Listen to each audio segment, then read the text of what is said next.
all of a sudden playing games in the big city is agreeing with the New York Mets, and Ike Davis has a lot to do with that. Last night, Ike reached a big milestone with a couple of home runs, and so the Mets have now won 4 straight home games. Lots of people want autographs of a team that all of a sudden is playing well for Terry Collins as the Mets continue their final homestand of the year tonight.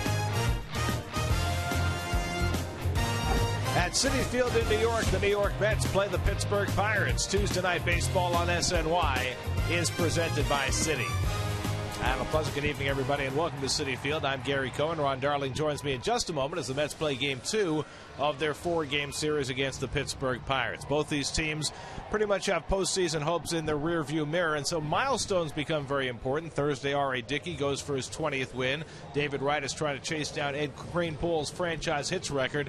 And last night, Ike Davis reached a milestone. He had 2 home runs, getting him to 30 for the season, which, if you look back to the middle of June, was something you just couldn't have foreseen. You know, you think of all the adversity that he has gone through this season, hitting in the mid-150s in June, like you said, the silliness of the article in the papers last week, and what does he do? He just keeps on hitting, and hitting in the second half, and hitting for power. He's one of the few guys in that lineup that you know and can count on to hit the ball out of the ballpark. 55 of his 88 RBIs now are via the home run, with 8 3-run home runs and a grand slam, and he has become really their most potent offensive weapon in the Mets lineup. So after missing most of last year, Davis has bounced back and hit 30 home runs. Now a milestone on tap for Colin McHugh. Last night, Henry Mejia got his first big league win. McHugh will try and get that tonight. Well, the Mets have had a few this year. Matt Harvey got his first win. Josh Edgen. You talked about Mejia last night, and McHugh. What Terry Collins would like to see is a little more aggressive with his fastball in the strike zone and to use and get to that great curveball. On the other side for the Pirates is a familiar face in an unfamiliar uniform. Wandy Rodriguez makes the start for Pittsburgh. Well, what was interesting about Wandy is that after the All-Star break, he was 0-7 at some point. He was traded for. He was supposed to be the hired gun who was going to take them over the top. Instead, he wasn't, although he's been pitching much better. 3-0 in his last 5 starts. And signed for next year for the Pirates as well. So the Mets and the Pirates continue their series at Citi Field. Colin McHugh against Wandy Rodriguez. All the action coming your way tonight on SNY.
Sponsor of the New York Mets. By AT NYN, rethink possible. By Cadillac. By Looper, in theaters this Friday, September 28th. And by Honda. Visit your Honda dealer right now for great deals. Only a Honda is a Honda. R.A. Dickey goes for his 20th win of the season Thursday at 1:10 when the Mets host the Pirates at Citi Field. Get to Mets.com or call 718-507-TIXX. Come early and see Keith get his shave. Here's your Mets Modell's upcoming schedule. You can listen to all Mets games on Sports Radio 66 WFAN. Night game tomorrow, and then that big game Thursday, the Mets' final home game of the year, and Dickey's first crack at 20 wins. Then it's off to Atlanta and Miami to finish the season, with Dickey probably going to pitch the Tuesday game in Miami, so he'll get a couple of shots at a 20th victory of the season. Mets getting ready, trying for their 5th straight win, all here at Citi Field. Things have turned in a hurry. First pitch coming up in a moment.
Presented by Citi.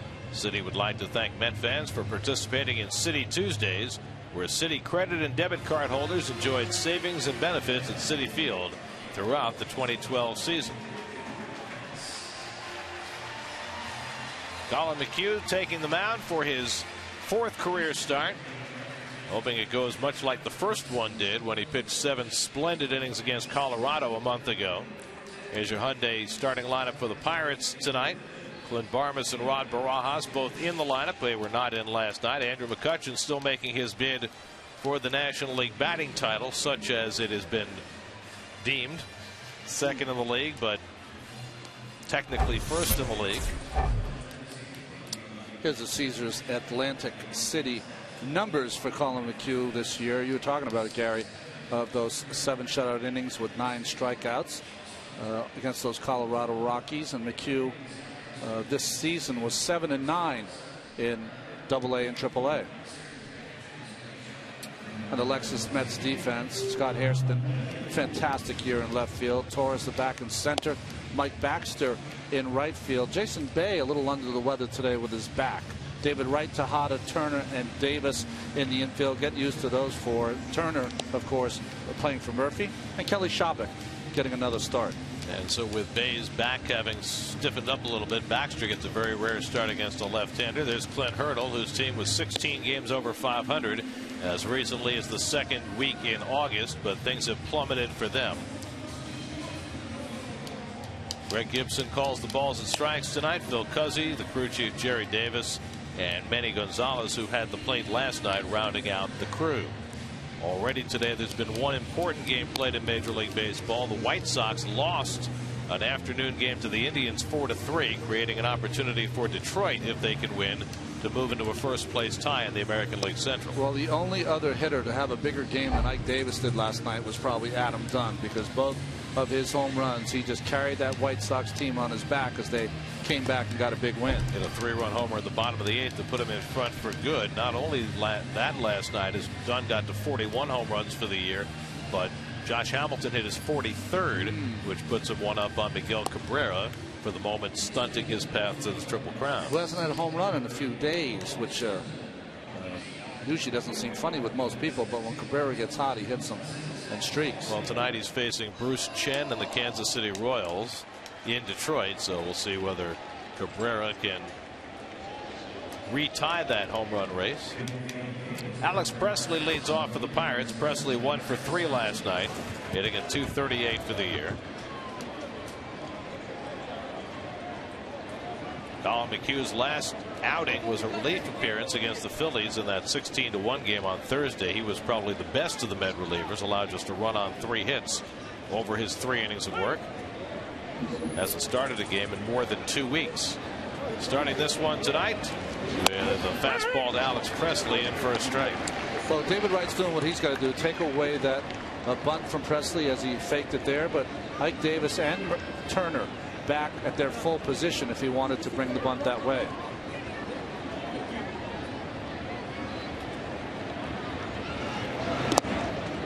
Curveball from McHugh in the dirt, a ball and a strike. We had a chance to use that very low shot from behind home plate last night, and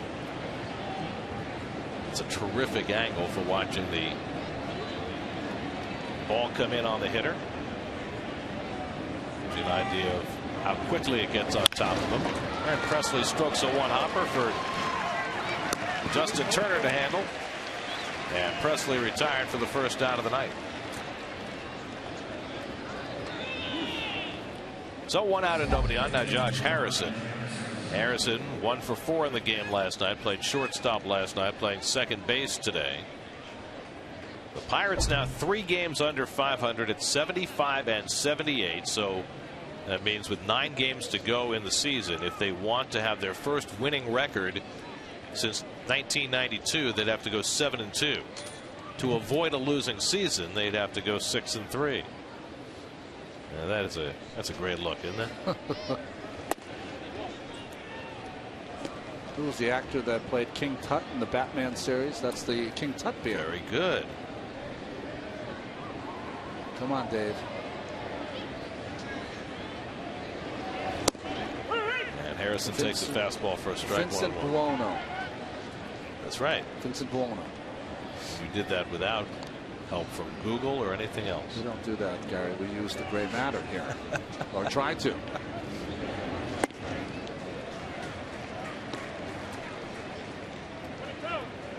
Andrew McCutchen waits on deck.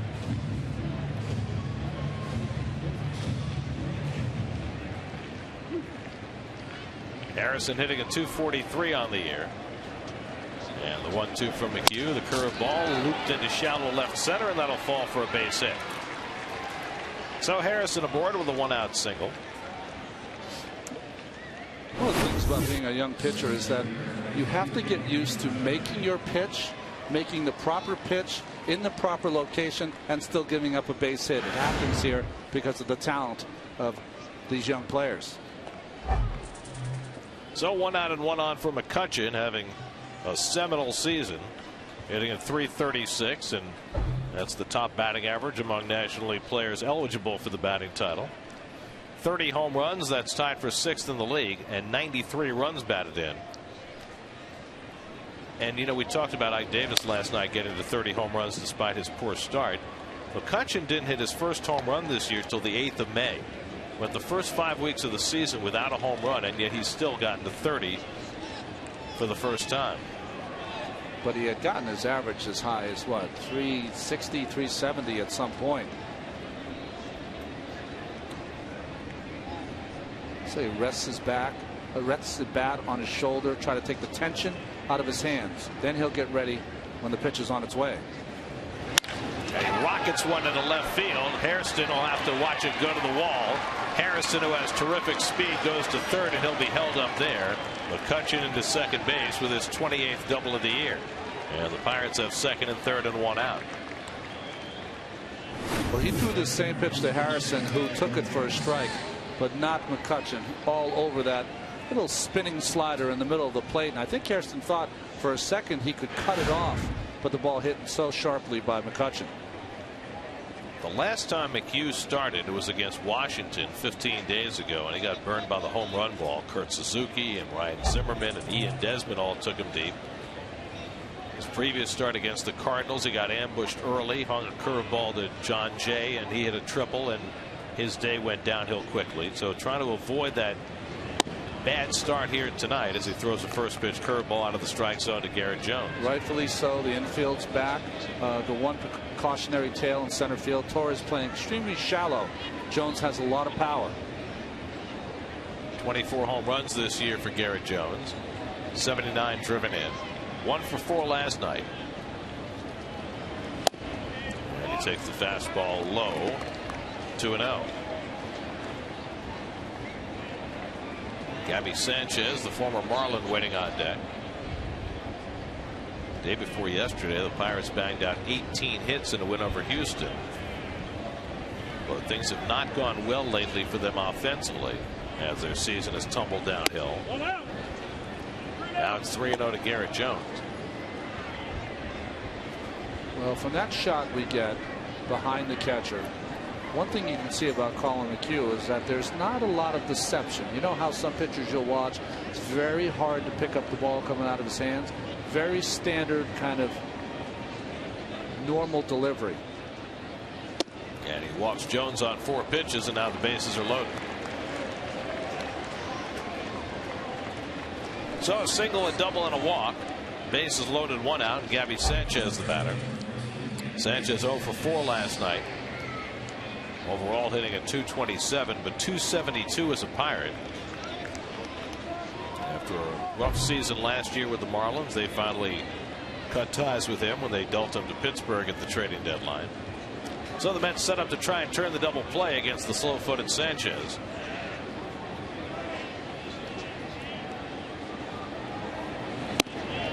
Gabby takes a strike with a fastball, 0-1.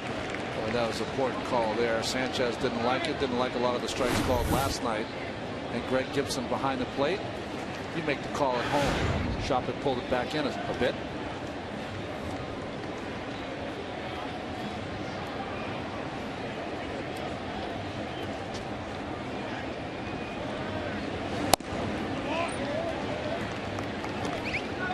Harrison at third, McCutchen at second, Jones at first with 1 out.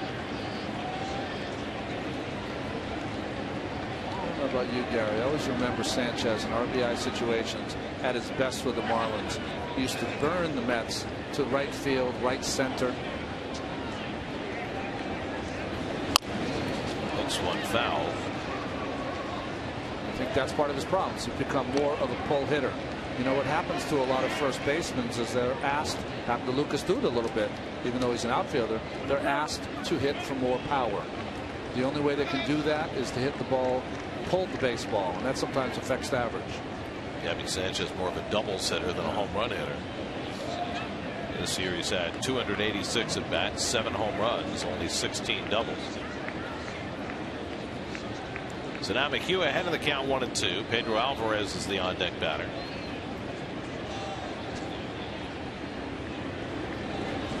And the curveball blooped into shallow center. Torres coming on. He can't make the catch.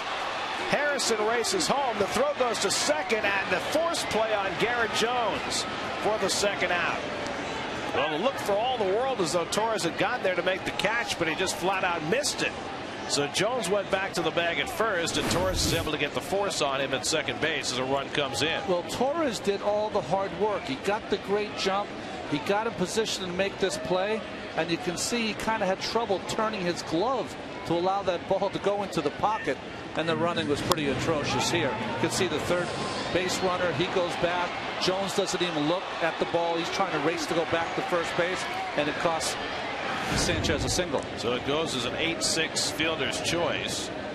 Harrison comes in to score. McCutchen goes to third. 1-0 Pittsburgh. An RBI for Sanchez, his 30th. And Torres, for messing up the play, gets credit for an outfield assist.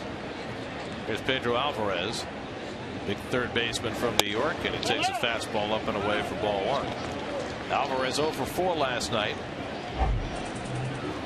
News story there is that he didn't strike out. He has struck out 169 times this year. Only Danny Espinosa, the Nationals, has struck out more in the National League. 20th pitch of the inning upcoming from McHugh. And Alvarez fouls back the fastball. The ball is a strike. I'm always interested, Gary, when players come back to their hometown from opposing teams, how well or not so well they do, because usually they have lots of family members in the audience. Well, I remember Manny Ramirez playing pretty well when he came back to New York. Yeah, he did all right.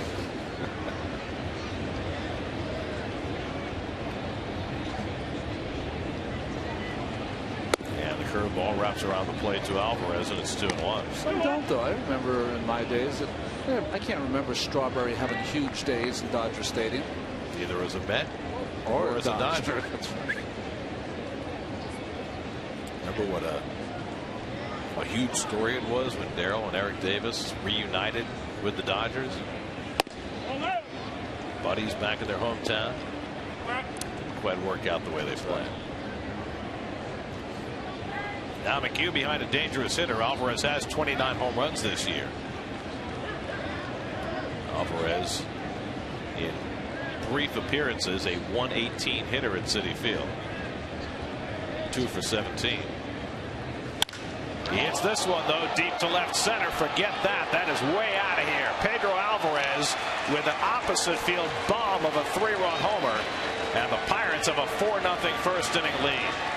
What a shot by the hometown kid. Alvarez hitting it way back in the stands in left center. A no-doubter to the opposite field. His 30th home run of the year.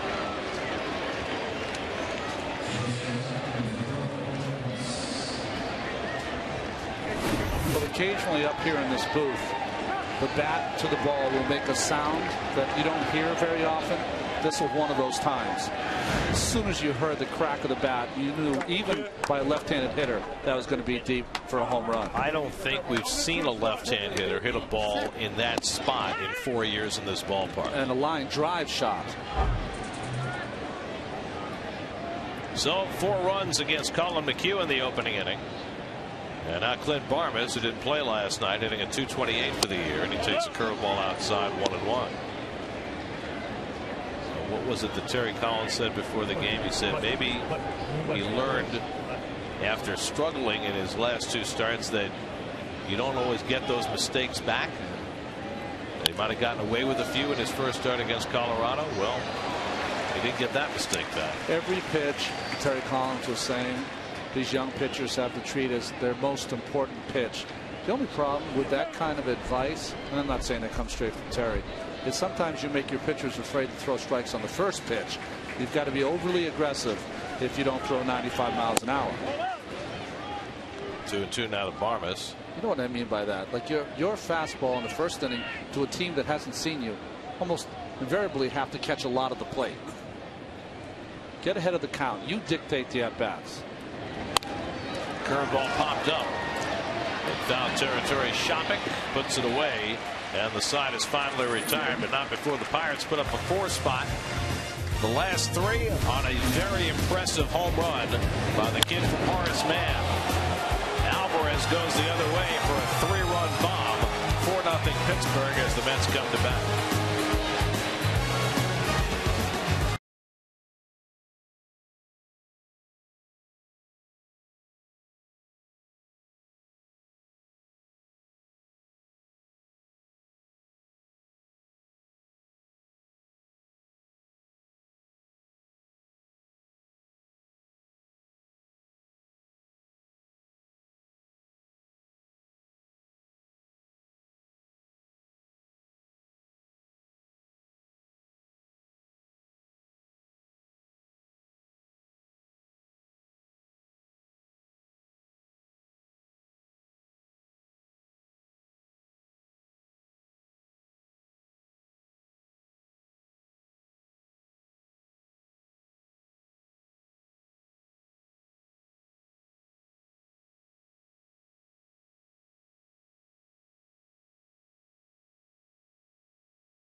tonight. Justin Turner gets a start at second base against the left-hander. Mike Baxter, a rare start against the lefty because Jason Bay has a bit of a stiff back. As the Mets go up against Wandy Rodriguez, who always seems to pitch well against New York. Well, with Wandy, you get a good fastball with a little life, good overhand hook, little change.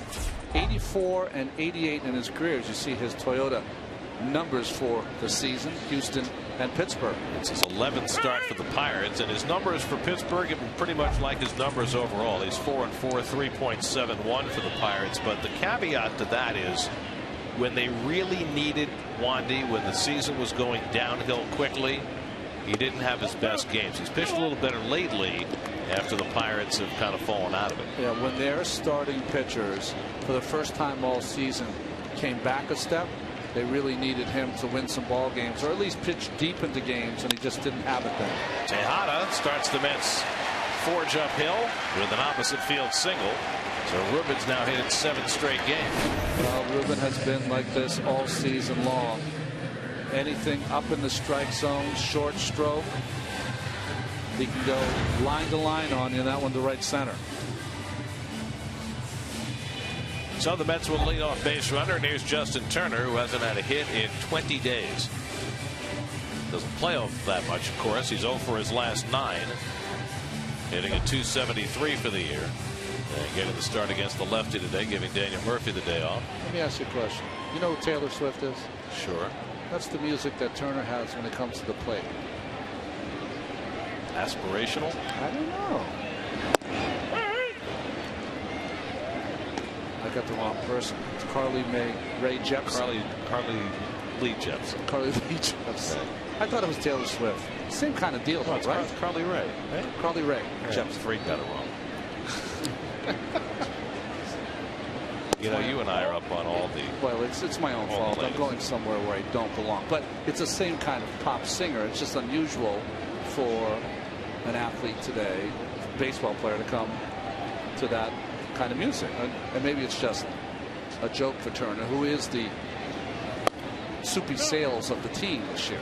See, now I don't know Carly Rae Jepsen. I've seen Taylor Swift. Yeah. I've never seen Carly Rae Jepsen. So again, I don't know if it's aspirational on Justin's part. You know. Yeah, a call strike 2-2. I see who is Taylor Swift supposedly going out One with of the now? Kennedys. One of the Kennedy boys, right? Spending the summer in A few years younger than she is. You know, David comes, you know, House of Pain. He comes up, you know, Duda with all along the Watchtower. So what you're saying is there isn't a lot of power behind the tune that Justin has selected. Well, whatever gets you going, though, I think is the key. Whatever gets you going. So, although I didn't have a choice. You know what my song was when I used to take the mound. Yeah, I do. And it was a good song. Beach Boys. That's right. Darling.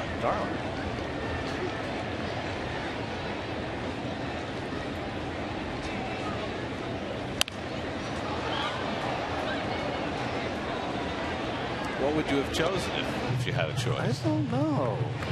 Well, of course, like Pirates defense, Presley, McCutchen, and Jones. McCutchen would be a Gold Glove, except for maybe born in Atlanta. Alvarez, Barnes, Harrison, and Sanchez, and Rod Barajas, the ex-Met, gets to start behind the plate. 7th pitch coming from Rodriguez to Turner, and he fouls off that off-speed pitch. When I got to the Oakland Athletics, didn't have a choice there either, but they knew I was a fan, or the people that were in charge of that, so they played Time Has Come Today by the Chamber Brothers. That's a great one. Yeah. I know what my song would have been, not that anybody would ever ask. Especially if you got to play in New York. Yes. And it would have been perfect for somebody on your crew, too. Okay. Springsteen, It's So Hard to Be a Saint in the City. Oh, that's right? Yeah, it would have covered about 3/4 of that team.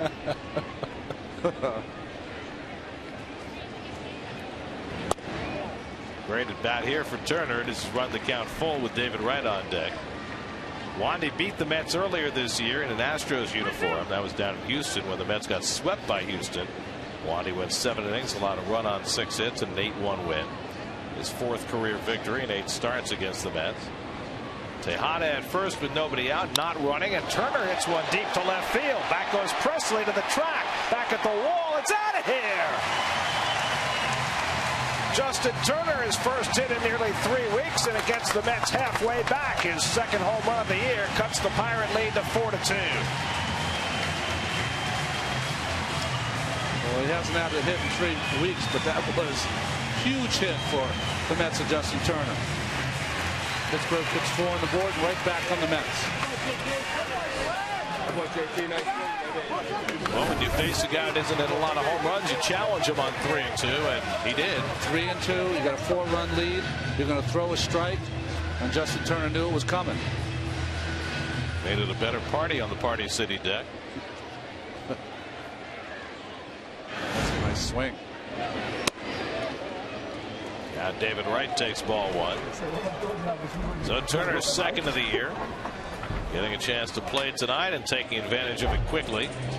Wright with 19 home runs this year, and he hits this one well to center field, chasing McCutchen back, looking up, and it's out of here.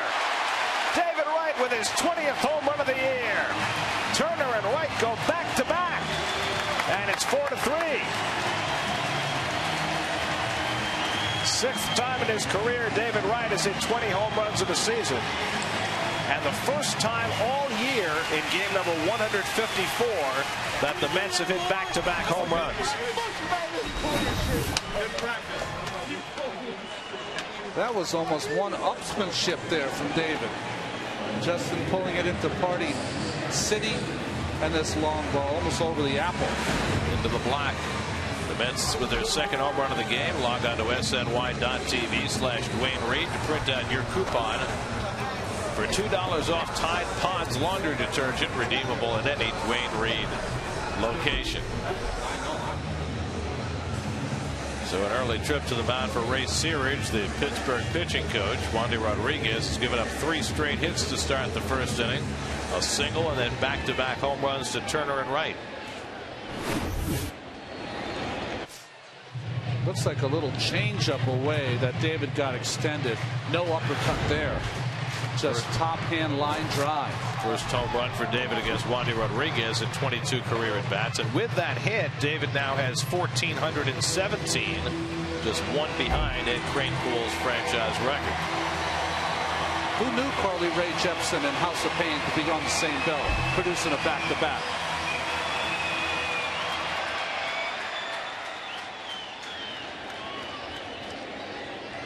Clearly the music was the story. Scott Hairston takes a strike. Boy, you got to feel pretty good if you're Collins, saying, boy, guys that picked me up got a chance to get back in this game. Hairston has got more home runs against lefties than any Met.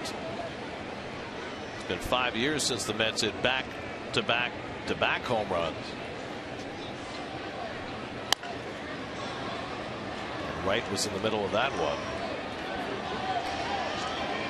There are your Mets all-time hit leaders. David now just 1 behind Ed Kranepool. He used to get his name chanted with regularity when he'd come up as a pinch hitter late in his career. Eddie. Really? Last time the Mets hit 3 in a row, June 7th of 07 against the Phillies. Cole Hamels, Delgado, Wright, and Loduca. Loduca being the surprise of the 3. Yeah. Here the Mets got the surprising guy out of the way first. Hairston settles for a bloop to center, and back goes Harrison for the first out of the inning.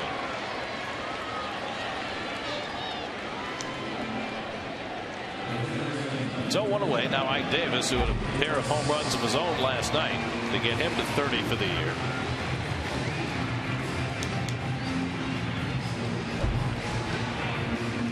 A lot of games over the last couple of months. Davis sat on the bench against left-handers because he's hitting just 176 against left-hand pitching, but he does have 8 home runs against lefties.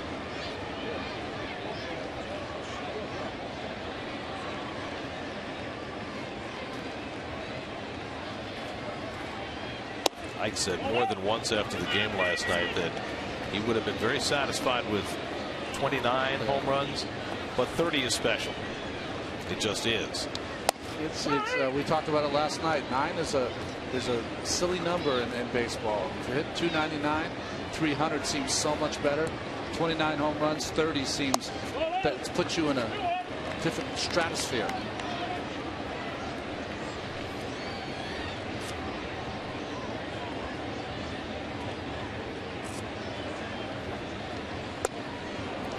That curveball had him badly fooled. 2-2. I call this a carbo, Gary. It's when you have one of those swings that just does not look good, but the great thing about it, it's only one strike. At least Carbo fouled it off. Then hit the next pitch over the center field fence. Talking, of course, about the 1975 World Series. Classic Game 6. Carbo's home run, Bernie Carbo, that tied it up in the 9th inning for the Red Sox.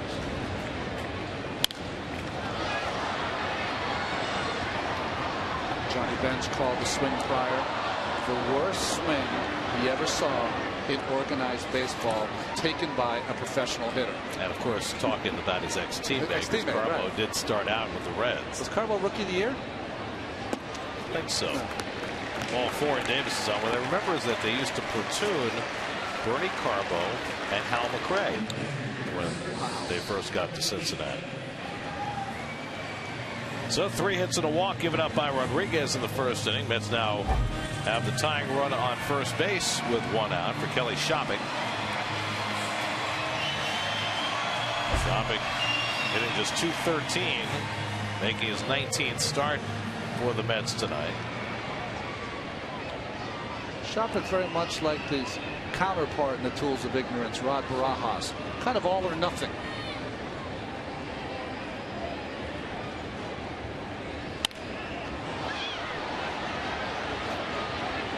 Well, in fact, Kelly's strikeout average this year is the 2nd highest in baseball.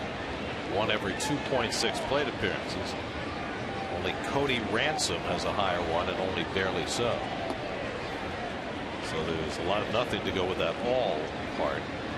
Kelly with 8 home runs this year and 201 at bats.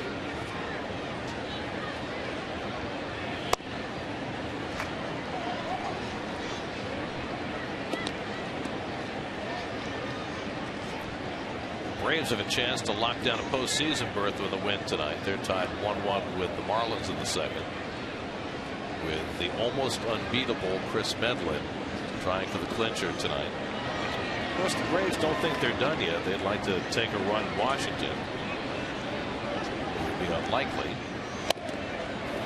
Because they're 5 behind. Sorry, Gary. There was a big game in Texas last night. Texas pushing their lead now to 5. So really, wild card, the only avenue for the A's. And the A's have been slipping. They've lost 6 of 8. They have just a 2-game lead on the Angels, who are trying for a late bid. You see the score. Washington leading Philadelphia 1-0. Nats' magic number is down to 5. I take a lot of ribbing from my family when I get home and I turn on those late games, and they don't understand why I would want to watch a game after I've just done a game. But that's how it goes in September, right? It's the best time to watch.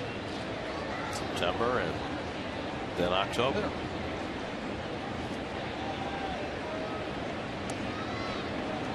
Carbo finished 2nd in the Rookie of the Year ballot in 1970. The Expos pitcher Carl Morton won it. Swing and a miss, and Shopping is the strikeout victim. So that's the 2nd out of the inning. First strikeout for Wandy Rodriguez. Most effective curve for Wandy so far. Tight, break, full Shopping.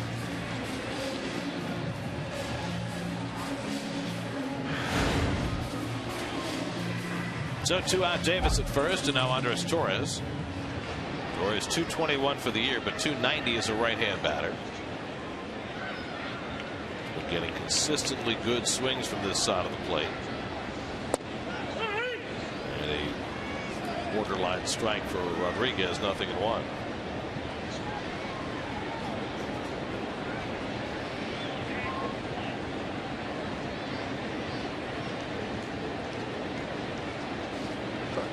Height gets a jump, and Torres fouls it back.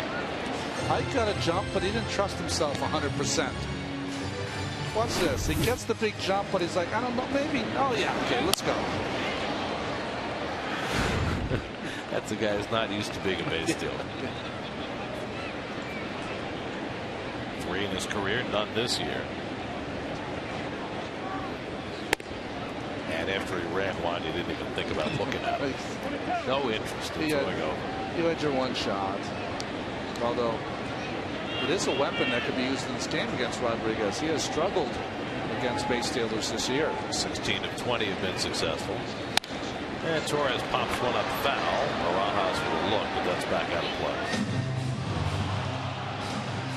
35 pitches already in this opening inning for Wandy Rodriguez after Colin McHugh threw 27 in the top of the inning. He might be here for a while.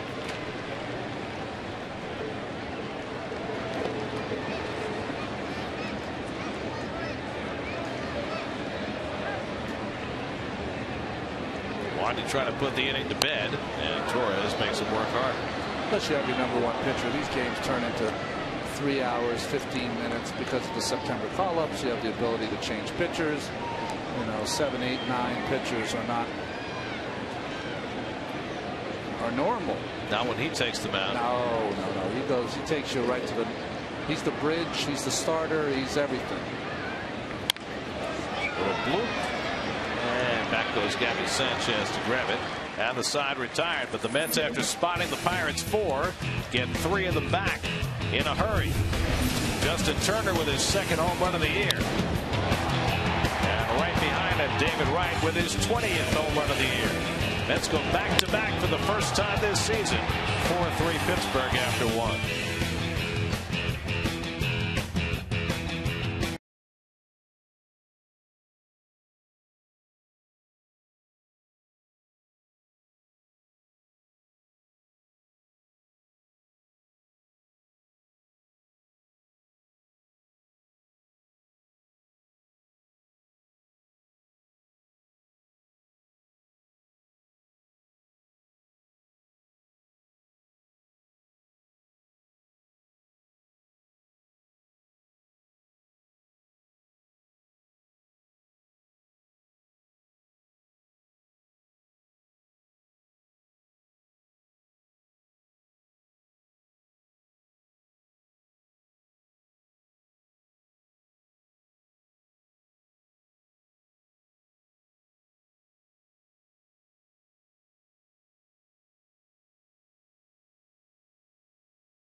First big league start back in August against the Rockies. 7 innings, no runs, 2 hits, 9 strikeouts. It has been rough sledding for him since. Gave up 4 runs in the first inning tonight. You know what? You can play some mind games with yourself if you're a pitcher, though. You can say, you know, I got a mulligan here. My team picked me up. I'm losing 1-0. That's all they get the rest of the game. It's easy to lie to yourself. Well, you know, you know what? Exactly. No recriminations. You know, a guy I played with, Dave Stewart, was the best at that. He'll beat you 1-0 if he had to, but he could also beat you 7-5 if that's what it took. Former Met Rod Barajas leads off in the 2nd inning. Barajas having a typical year for him. 282 on base percentage, a little bit of power with 10 home runs. The difference is this year, instead of getting off to a great start like he normally does and then fading a bit, he got off to a terrible start and had to pick it up as the season moved through its midsection. Looks like he's a little more crouched than he was as a Metropolitan. Really just used to stand in there pretty tall and just look for something middle of the plate in. Does not get cheated on his swings, that's for sure.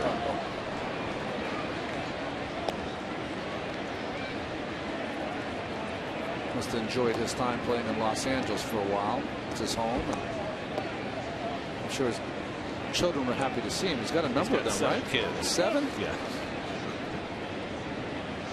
Played for the Mets in 2010, hit 12 home runs in 74 games.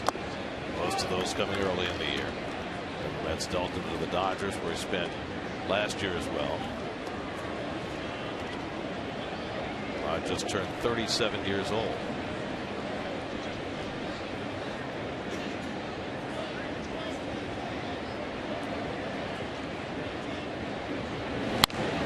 Year he was with the Mets, if I recall correctly, the Mets had back-to-back games where he and Henry Blanco hit walk-off home runs. That's right. It never happened, or it was one of the few times that two catchers had hit back-to-back home runs.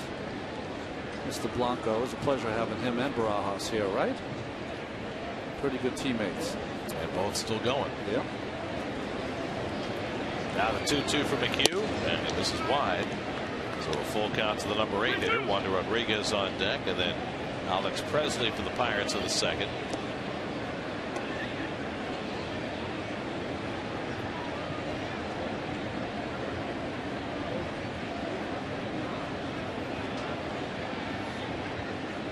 Oh, 3-2 curveball, and Barajas laid off for ball 4. Second walk given up by McHugh. So Wander Rodriguez, not a very good hitter, but a pretty good bunter. Can go up there and try and bunt the runner up. I don't see the defense. David's going to be in and be very aggressive. Rodriguez is going to bunt. Ike will try to get off first real quick. All right. Up the middle. Turner's going to be shading a little bit towards first base to make sure he gets a jump to cover. Rodriguez, a left-hand hitter, a left-hand pitcher, but a right-hand batter. Bunts it hard down to Davis as a play at second. They force Barajas and no return throw. Not quite sure why Tejada held the ball. Turner was over to cover first base and had plenty of time. Well, that was a case that there was a little fear there by Tejada. See Barajas coming into him. Tejada caught him in his eye and did not want to throw that baseball and take the hit from Barajas. That's the first time I've seen that from Ruben. See how he took a look there? Because that definitely should have been a play. You take the chance at first base. Rodriguez took a long time getting out of the box. There's no question he had a play. Good slide by Barajas. So 1 out and 1 on. Now Alex Presley, who grounded out to second base his first time up.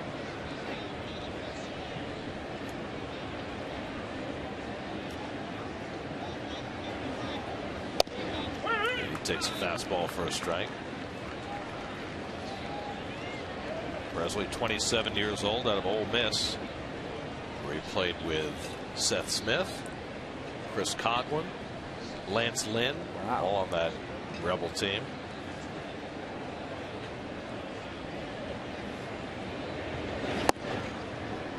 Lynn pitched another beauty for the Cardinals last night. He's done very well since they put him back in the rotation. He's bookending this year, isn't he? You wonder what his role is going to be if the Cardinals, which it appears they're going to, make it to postseason. Well, it's almost like instead of shutting him down, they put him in the bullpen to give him some time off.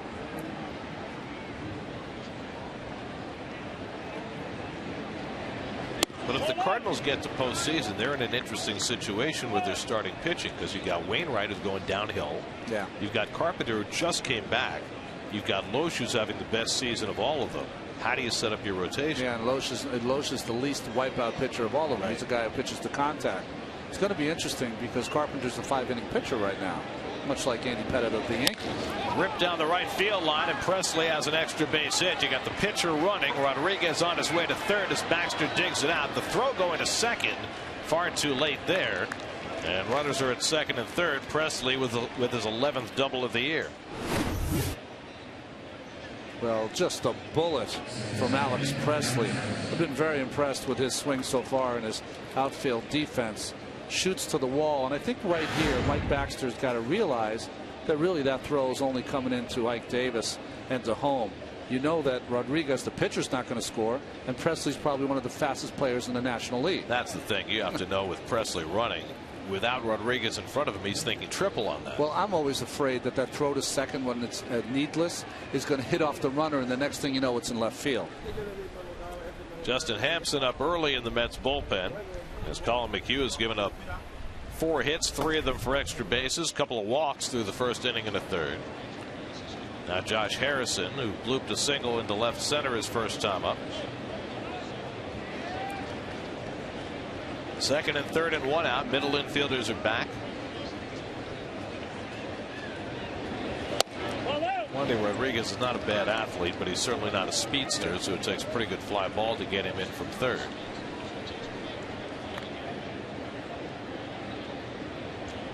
Wandy, when he was growing up in the Dominican, had aspirations of being a big league outfielder. He never wanted to pitch. It's a good fastball from McHugh, a ball and a strike.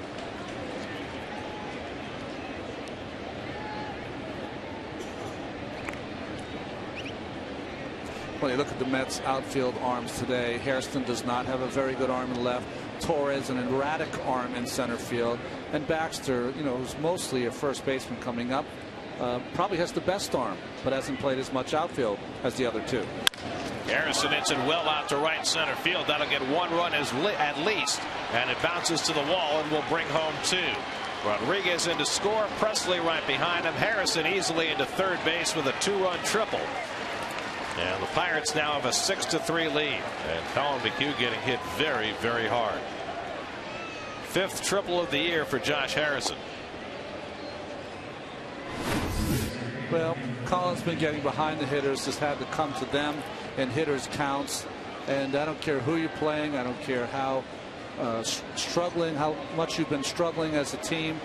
You get into fastball situations against any hitter in the American League, National League, sorry, you're going to be in trouble. Well, you see the runners here, and the ball goes up in the air. Wandy Rodriguez has got to get back to third. Presley's going to tag too, but once he sees it's over the head, Wandy can just walk in, and Presley can try to catch him. And by the way, you mentioned Josh Harrison can really run. Yeah, he can fly too. I think looking for next season, they like the speed at the top of the lineup. Probably the fastest big league player out of the University of Cincinnati. I know he's faster than Euclid, and he's certainly faster than Koufax. Yeah. Here's McCutchen. The infield comes in now.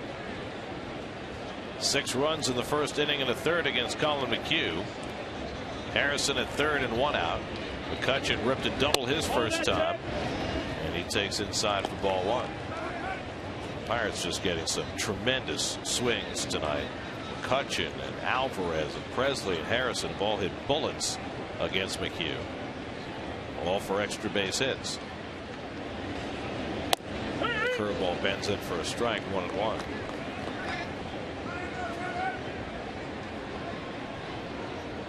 Garrett Jones, the on deck batter.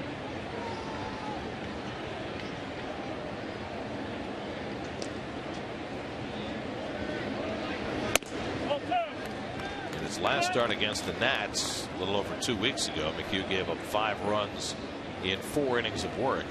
Most of the damage against him coming on home runs.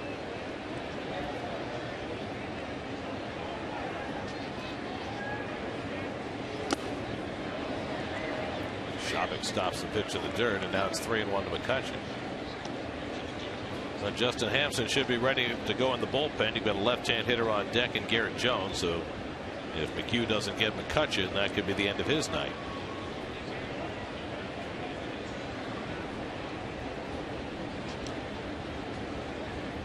A 3-1 curveball misses for ball 4. Third walk given up by McHugh, and that's going to be all for Collins' night. So another rough outing for Colin McHugh, his 3rd in 4 starts, and Justin Hampson will come on to relieve him. Call to the bullpen brought to you by Verizon Wireless. Win Mets memorabilia from Verizon at Mets.com/Verizon Sweeps. 6-3 Pittsburgh in the second. We'll be right back.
Runs on the board against him, and he's still responsible for 2 more as Justin Hampson comes out of the bullpen early. He pitched in last night's ball game, got a couple of outs and walked the batter. See his 10th game for Justin. Veteran left-hander brought in to face Garrett Jones. McCutchen always a threat to steal, 19 on the year. Harrison also with great speed at third. Jones drew a walk his first time up, one of 3 walks issued by McHugh in an inning of third to go with 5 hits. And the first pitch breaking ball grounded slowly and booted by Turner. Doesn't make a play. A run comes in. It's 7-3 Pittsburgh.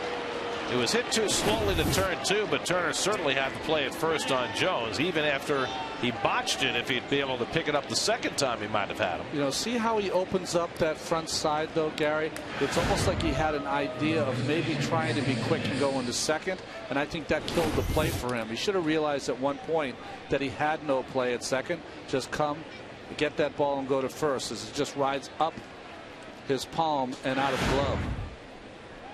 So the error on Turner brings home Harrison, give an RBI to Jones because the run was going to score anyway. Now it's 7-3, still only 1 out. Gabby Sanchez the batter. He got an RBI on a force play his first time up. And he grounds one down to third, right with the step and the throw for the double play. Side retired. 5-5-3 to end the inning. But the Pirates tack on 3 and lead 7-3 in the second.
So nice.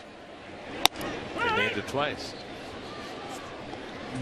Mike Baxter leads off in the home second with the Mets down by 4. Just like I pictured it. Skyscrapers and everything. Everything. Mike Baxter getting a rare start against a left-hander. Mike has just 15 at-bats against lefties with only 1 hit. Pressed into service tonight with Jason Bay sitting out with a stiff back. Ball and 2 strikes to Baxter. Pitcher spot up next, and then Ruben Tejada for the Mets in the second. It looks like Justin Hampson's going to get a rare turn at bat as Baxter's out on strikes. Second strikeout for Wandy Rodriguez to start his second inning. Well, just fastball away. When you're a player like Baxter, doesn't see a lot of left-handed pitching. Perfect pitch there by Wandy Rodriguez. Kind of have to do this, don't you, Gary? Have the pitcher up and try to get a 2 or maybe even a 3 inning relief appearance by Justin. Well, this time of year, though, you do have more options. However, the Mets are a little shorthanded in their bullpen because they've shut Josh Edgin down for the year. Frank Francisco continues to have elbow problems. Your bench is short of Bay tonight.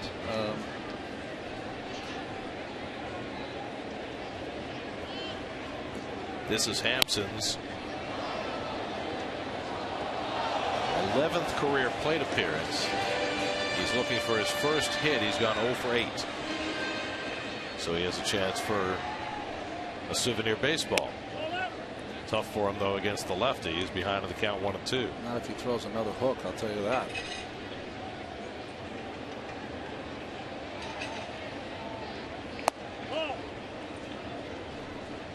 He has drawn 1 walk in his career. That was 6 years ago. It's a tough at bat, I remember.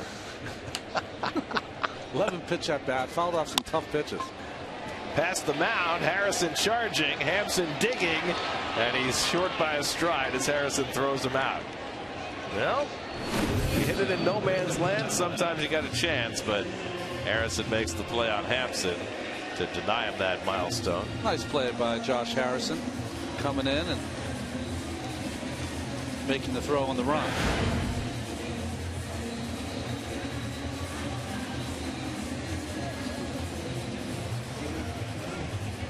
So 2 out and nobody on. Now Ruben Tejada, who got the Mets started in the first inning with an opposite field single. Ruben has been the Mets' best average hitter against left-hand pitching this year. Started the night at .312 and added to that with a base hit against Wandy Rodriguez.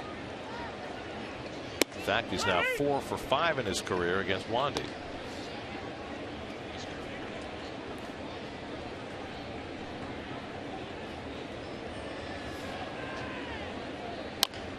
Slow ground ball. Alvarez on the charge.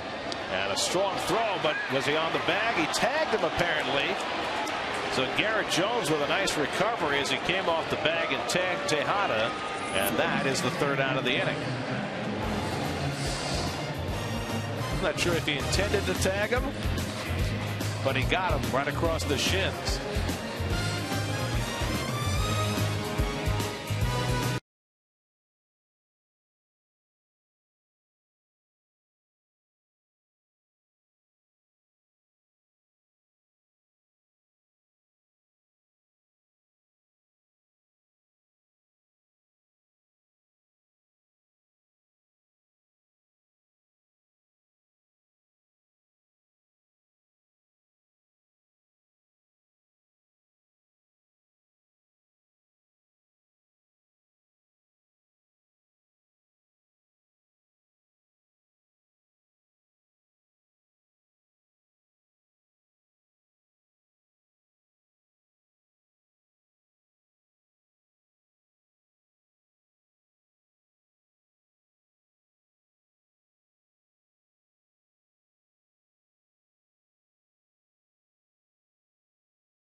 at first base. Well, Mr. Alvarez has some real skills. Nice charge, throw off the line, but a nice play by Gabby Sanchez, and real lucky that Tejada wasn't tripped up. He could have fell on his face there. Oh, remember he got hurt earlier in the season on a play where he stumbled over first. Suffered the quad injury that kept him out for 7 weeks. Pedro Alvarez hit a 3-run homer his first time up. Hit it to a place where I don't recall a left-hand hitter swatting one in this ballpark. Deep into the stands in left center. I always judge it this way, Gary. If a hitter from the left side hits a home run to left center, that you would be impressed if a right-handed pull hitter hit it there. Doubly impressed when it's a left-hander. Well, think of it in these terms. The first 3 years the Mets played in this ballpark, the Mets didn't have a single left-hand hitter hit an opposite field home run. And he not only cleared the old fence by, what, 15 rows, he did it out in left center field. That's pretty impressive. Very impressive. Other than Angel Pagan's home run to the opposite field. Well, that was inside the park. That doesn't count. Who hit the first one? Was it Neuenhuis? Neuenhuis, yeah. He just dropped it in the Party City deck. Check swing, and Alvarez did not swing. Manny Gonzalez with the call at third. It's 3-2. I thought he went. Let's see. Good curveball there from Hampson. No, he did a pretty good job of just having his hands hold that bat back. See how strong he is.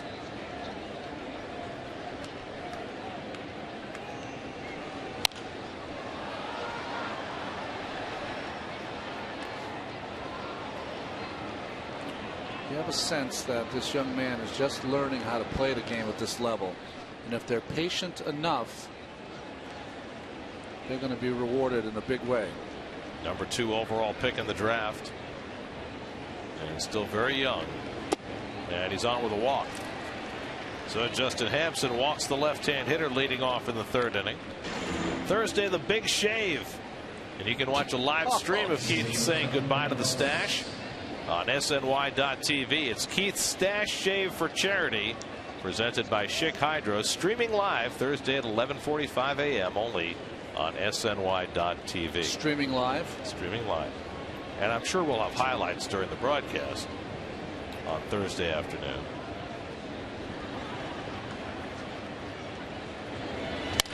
Double play ball right at the shortstop.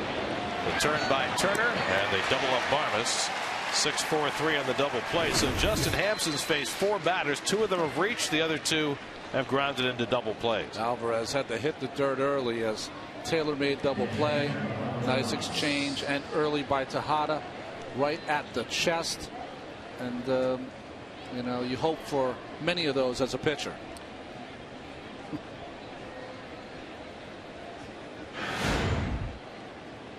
I was telling Keith they were trying to turn it into more of a money maker for charity or others, because he has that good hand from Sag Harbor all summer. Once he shaves that mustache, he could do a Got Milk commercial, because he's going to have that white over his upper lip. Or he can involve a spray tanning product.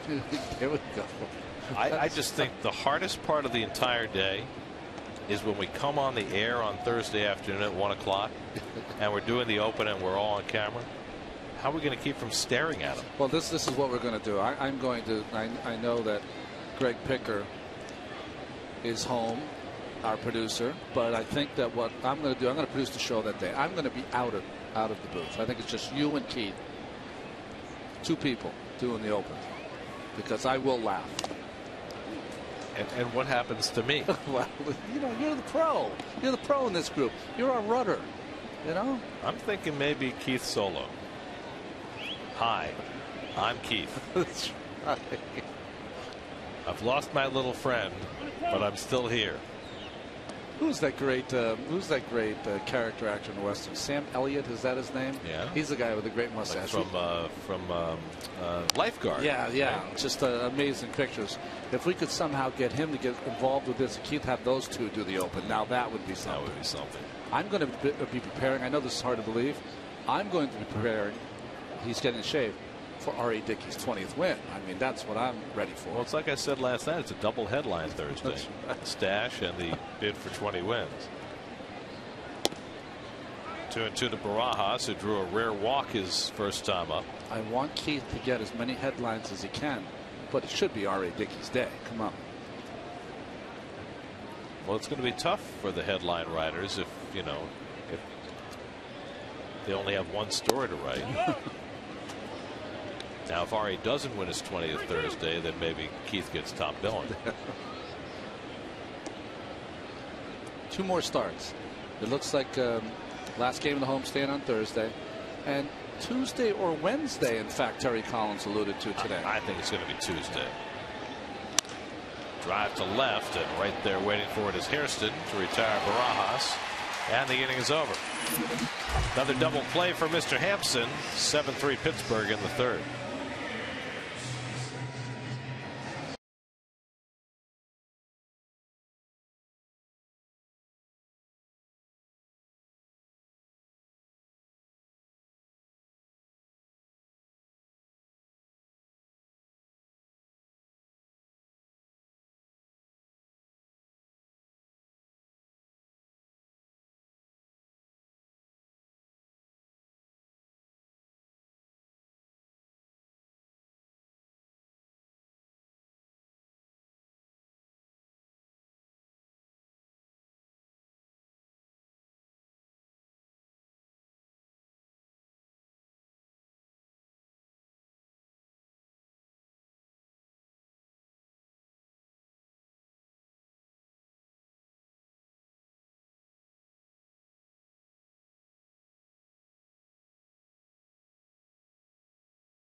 Mercedes-Benz Tri-State dealers. Visit them on the web at searchmercedes.com. We can show good plays with that super slow motion too, can't we? Justin Turner will lead off in the home third. Justin hit his second home run of the year to get the Mets on the board in the first inning. And then David Wright followed with a home run of his own. First time all year the Mets have had back-to-back home runs. Wandy Rodriguez settled back in, retired the side in order in the second, and now he's got a 4-run lead.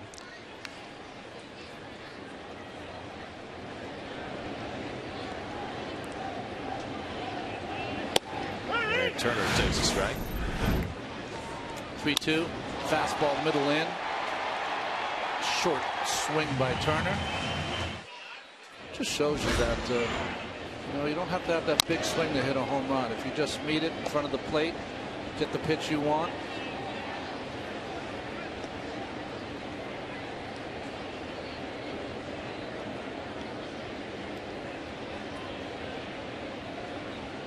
.21 home runs allowed now for Wandy Rodriguez this year.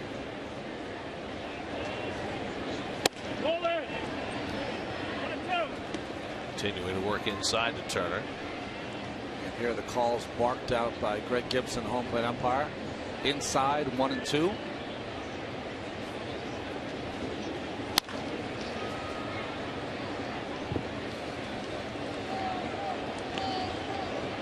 He's got the hockey goalie style mask for Mr. Gibson.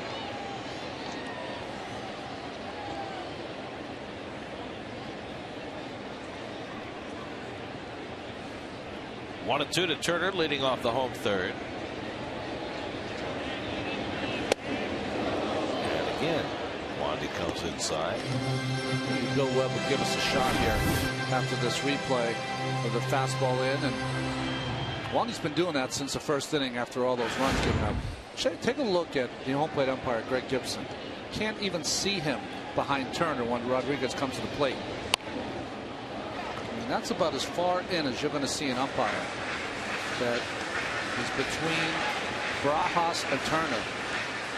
Blocked out really by Turner from our angle. And you always wonder when you see an umpire setting up that far inside, how can he possibly call the pitch on the outside part of the plate? Part of it's guessing. And I know that, you know, umpires everywhere are cringing when I say that word, but, you know, just ocularly with your eyes, it's almost impossible to be able to see both corners when you're so far in. The one inside is hitting you in the face mask. The one outside, of course, is a foot away. Of course, the way Wandy's pitching this at bat, we won't have to worry about calling that outside pitch.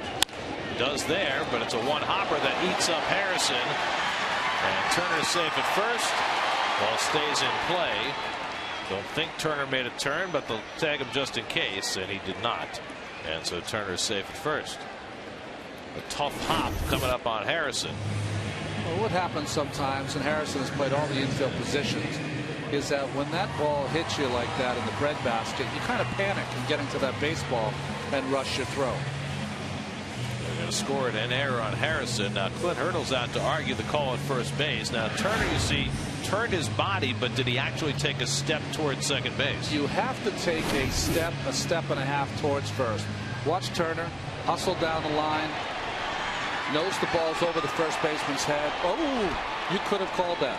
Once he leaned forward and his head started to move towards second, you could absolutely call that he had an intention to go to second. Phil Cussy made the call at first, and so the umpires will huddle and see if anybody else had a better view. Of course, once you make the turn towards second base, you're liable to be tagged out, and now they're calling him out. They have reversed the call, and I think it's the proper call, Ronnie. We got it, and we saw it, and I know Terry Collins is going to argue that, you know, managers just they hate it when the umpires get together to change something that they originally called. They just don't like it. It's because you can see he makes the call here. If we could see it one more time, guys, you'll see how it doesn't have to be a lot. It doesn't have to be, I said, a step or two. It just has to be at one point after you pass the bag that you have some intention. You can see that head leaning forward of maybe going to second base. There's no question. He took a step or two from just outside the line to inside the line, and that's all it takes. So it's a 2-3 put out on Turner after the error on Harrison, and that's the first out of the inning.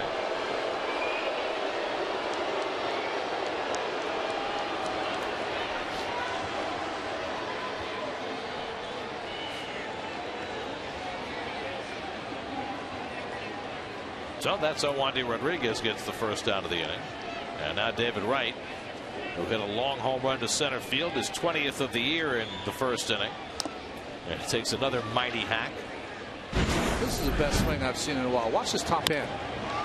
That is just as good a swing as you're going to see from David. No need for a uppercut. 20th home run for David. 6th time in his career he's reached 20 home runs.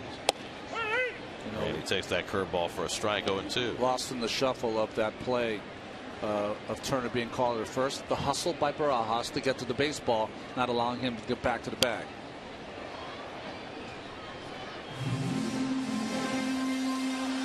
Alvin Ramirez, next man up in the Mets bullpen. Gets forced to go to the bullpen very early for the second time on this homestand. It's sharply caught by Alvarez. Well, that looked like it was going to be the hit that tied Ed Kranepool's franchise record, but Alvarez denying him. Did you see Alvarez on his toes and just leaning to the pull side? That allowed him to just get enough leather on that line drive by David. So 2 out and nobody on. 2 hard hit balls. And now Scott Hairston, who popped up his first time up.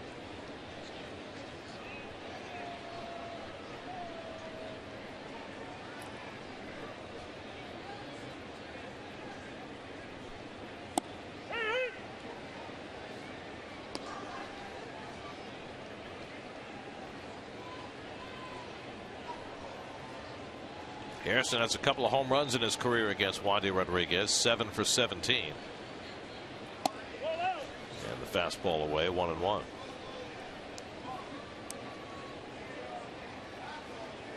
See, the good doctor is in the house tonight. Yes. Dwight Gooden was on the field before the game. Kevin going to chat with him maybe tonight? I believe next half inning. Fantastic. Be interesting to get Doc's perspective on some of the young Met pitchers, particularly Matt Harvey. Strike 3 called. Hairston is down looking. Third strikeout for Wandy Rodriguez. And somehow the Mets set only 3 batters to the plate that inning. There's Doc. He'll be talking with Kevin when we come back to Citi Field.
Leading the Mets 7-3. Pitcher Wandy Rodriguez will lead off in the 4th against Justin Hampson. Rodriguez bunted into a fielder's choice his first time up. Kevin Burkhardt is standing by with Doc Gooden, who's here as part of the City Alumni Association. Kevin. Thanks, Gary. Oh, this man needs no introduction. Doc is here. It's great. You look great, by the way. I don't know the way this game's going. The Mets might need you out there. Can you throw a couple curveballs today? No curveballs. I have a lot of changeups, but it's good to be here. It's always good to come out to the game and share some moments with the fans. So I always enjoy it. I know you are. You follow. You watch all the time, and as we've watched Matt Harvey come up here and do his thing, he's obviously a little older than you. But what have you been thinking when you saw him come up and experience his first major league start with 11 strikeouts and seen him progress here? I just like his mound presence. The way he takes the ball. I don't like he's fazed by anything, and he has confidence in himself. And he's going to be fun to watch in the years to come. And if he stays healthy, and the last couple of starts that he had was great. Unfortunately, had to shut him down, but looking forward to watching him next year as well. What is it like? If you could take us back to you, I mean, you were a special case. But when David was there and said, "Hey, this guy's ready for the major leagues," what was that like for you? What was that feeling when you got here and you started up on the big show? I tell you what, at 19, it was like a dream come true. Yeah. Very excited that you made the team, but then the nerves are there. You got to put out the side that these are guys that you analyzed like a year ago, and that you belong here. But it took me probably about 4 or 5 starts before I realized that I belong here and I can pitch with these guys. But once I got in the rhythm and got going, there's no better feeling, especially pitching in front of a home crowd. Does it get you particularly excited to see strikeout guys? Oh, definitely. I still love that. Even now watching the game, you look for those guys, for the strikeouts. Obviously, the 1-0 games is great, but I look for the 10 strikeout guys. How about some of the younger guys? I know you watched Mejia even a couple years ago when he was here on a limited basis. Have you get a chance to see him his first couple starts at all? I saw the first 2 starts. The first start, from what I saw, like he was just rushing a bit, like he was trying to do too much, a little anxiety in there. The second game, like he was more in command, and trusting his stuff and trying to make quality pitches as opposed to perfect pitches. So I tell you what, I think the future is pretty bright for the Mets young pitchers. How about Familia? Have you seen him at all? A little bit, a little bit, and not bad. I mean, these guys are very exciting. So I know they still got some games to go, but I'm already looking forward to next year. What is it like for you to watch and see this Mets team struggle? As here's Turner with a chance maybe to turn 2, and only enough time for 1, as Presley can run, so he gets the first out. What is it? What have you seen, Doc, and watching this team struggle, and how hard is that for you to watch the Mets go through the second half? It's very tough because I'm a fan. I'm a Met at heart, always will be, and I like watching the Mets. And they got off to a great start the first half. I was very excited about that, and then unfortunately after the All-Star break, things weren't going so well. Had some struggles in the bullpen, but I still got my hopes with them, and I think they get things turned around. Just a couple areas need to be tweaked a little bit. Yeah, and they'll be fine. Any surprise at all to you about what Davey Johnson's doing in Washington? I tell you, Davey is a great guy, and Davey is the type of guy where when you have a 25-man roster, you're dealing with 25 different personalities. But he's the type of guy that knows how to deal with each personality, whether the guy needs a pat on the butt or if he needs to get in somebody's face. So I'm not surprised at all about what he's doing. How about the way he handled Harper? I mean, he similar to you. Right away said this kid's ready despite age. Did you see any similarities there earlier in this year in spring training when he was talking about him? Definitely. I mean, I'm sure on the side and behind the scene, had a lot of conversation with Harvey as he did with myself.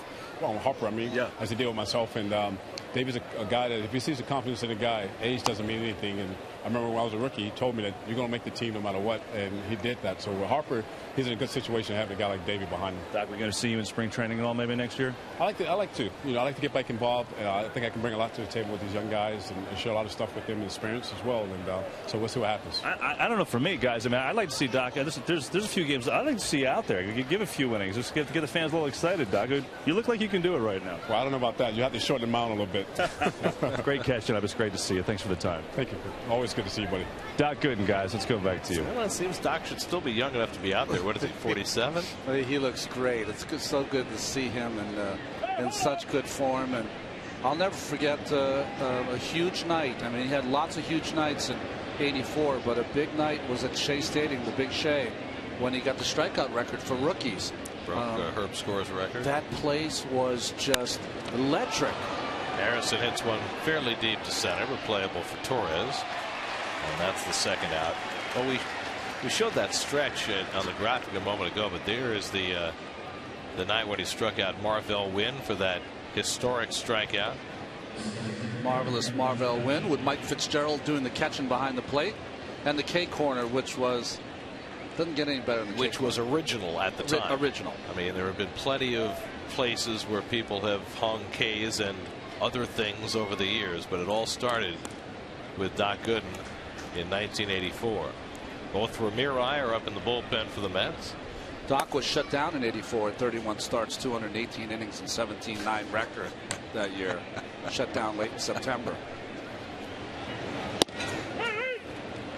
It's interesting you bring that up. I was looking at the numbers today on Chris Sale, who threw 71 innings last year and is at 188 this year. And they're not shutting him down. Oh, he mostly pitched relief the first couple of years. I think that's what Texas was trying to catch with Neftali Feliz, a guy that had been their closer and hoped to make him a starter, and he hurt his arm. Sale has not, despite a motion that you wouldn't teach anyone. He does not look like he has smooth mechanics. Presley at first and 2 out, 0-2 to McCutchen, and Hampson throws the breaking ball down, 1-2. We're just looking at the ages of that '84 staff that you guys had. Doc was 19, Sid was 21, you were 23, Walt Terrell 26, and Bruce Beretti was the old guy on the staff, 29. I felt like the old guy, I'll tell you.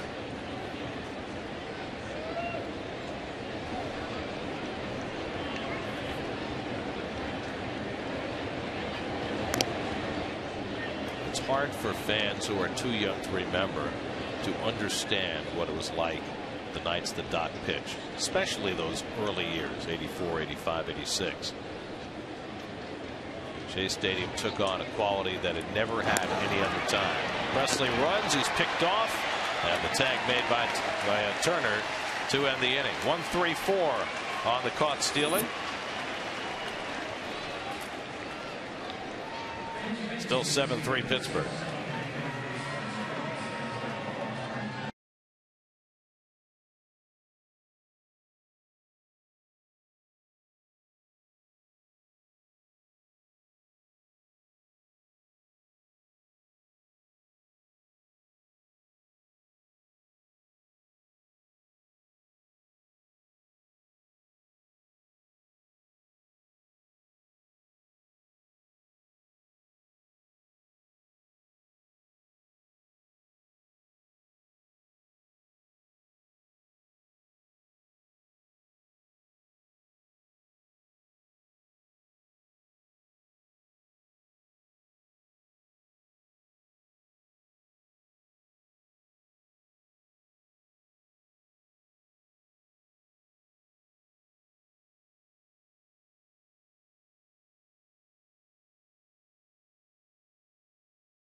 Facebook, chance to win the ultimate Sunday Fun Day package for you and 3 friends at Bullmore with VIP service and more.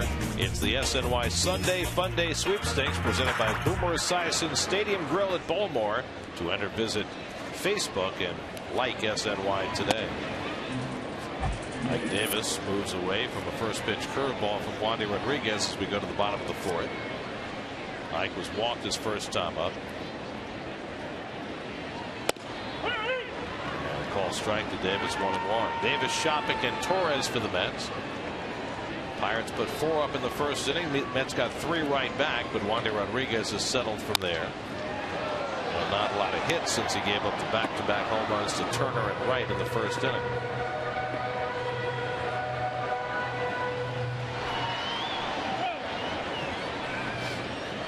Cardinals starting to move away for that second National League wild card spot. They're in Houston tonight. Ike hits one out to right center field. Closing ground, McCutchen, and he runs it down. McCutchen came a long way to get that ball, going away on the warning track for a long first out. Well, running like a track star, he times this play, catches it in the palm of the glove, and just jumps up on that wall to cushion the blow. I know Michael Bourne usually gets the Gold Glove, but boy, you wouldn't do bad in having it given the gold to Andrew. Of course, last year they started doing something different with those outfield Gold Gloves and picking them by position, which makes it a little more difficult for those center fielders. Used to be they could pick 3 center fielders for Gold Gloves. It would be the equivalent of picking 4 shortstops for the infield gloves. But they did that for years. And it wasn't until last year that they finally changed the rules and they pick a left fielder and a right fielder. That's much better that way. All unique positions. Andres Torres on deck. Kelly Shopik struck out his first time up.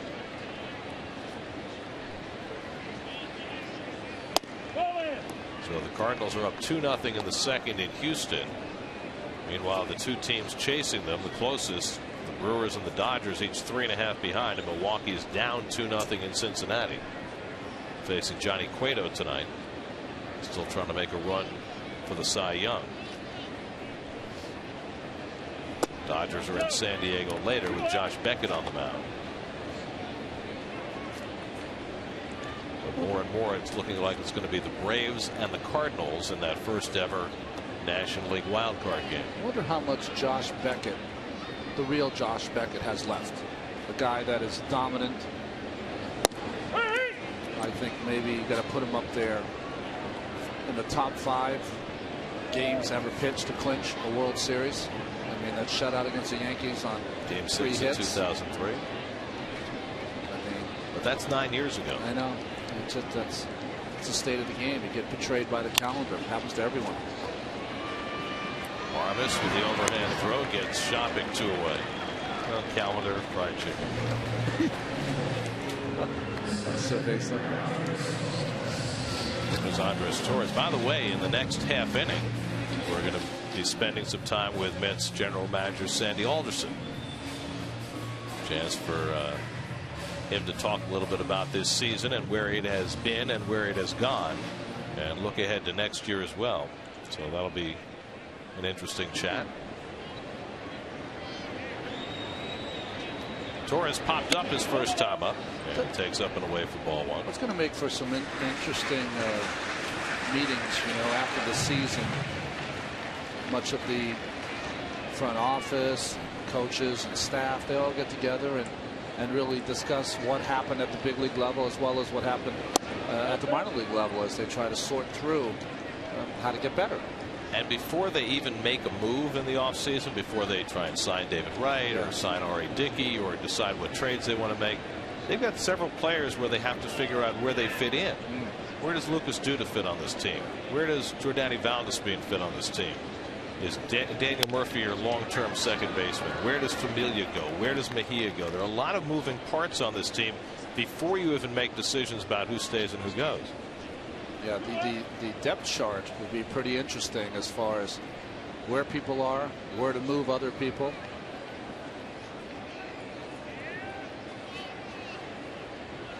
It's really the part about the game I find very interesting. I'm sure I have no talent at it, but I find it very interesting how you have to make decisions from year to year How much of an improvement guys make within the year is another thing. You know, you can see a guy 1 year and say, this guy can't play. You see him the next year, and he's a knockout. There's ball 4, and Torres on with a 2-out walk. Second walk given up by Wandy Rodriguez. Well, that's part of the job, right? Yeah. Trying to project what players are going to be, not only year to year, but 2 years, 3 years, 5 years out, because sometimes you have to make decisions that stretch contracts that far away, and decisions about who's going to be waiting in the wings when that player is gone. And you have so many young, fine arms that, you know, how and what are you going to do to be the caretaker of those arms so that they develop in a way that will maximize what they can do at this level. It's all fun stuff. It's not fun when you're a fan and the team's struggling. It's fun for us to watch. Yeah. It's a lot harder for them. They have to live with their decisions. I agree. I agree. Baxter took a call, third strike, his first time up. Some are toddlers like me, some are doers. They are doing. The old saying, those who can't do, commentate. That's right. Is that it? Been looking for the theme of my life. And Baxter arguing that's a foul ball, but apparently not, and that's the third out of the inning. Well, Baxter claiming that ball came off his leg, but Greg Gibson's not buying it. Well, after getting together for the other call, why wouldn't they get together for this call? And he is. Gibson's going to ask for some help, and it looked like it might squirted right off his toe. Well, Terry Collins out to take up the case for Baxter. Meanwhile, the Pirates have come off the field believing that the inning is over, and Gibson apparently is not asking for help, and that's the end of the inning. So it's a 3 unassisted put out. Sandy Alderson will be in the booth with us when we come back for the 5th.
Valdespin comes into play right field. He'll bat ninth, and Elvin Ramirez will do the pitching.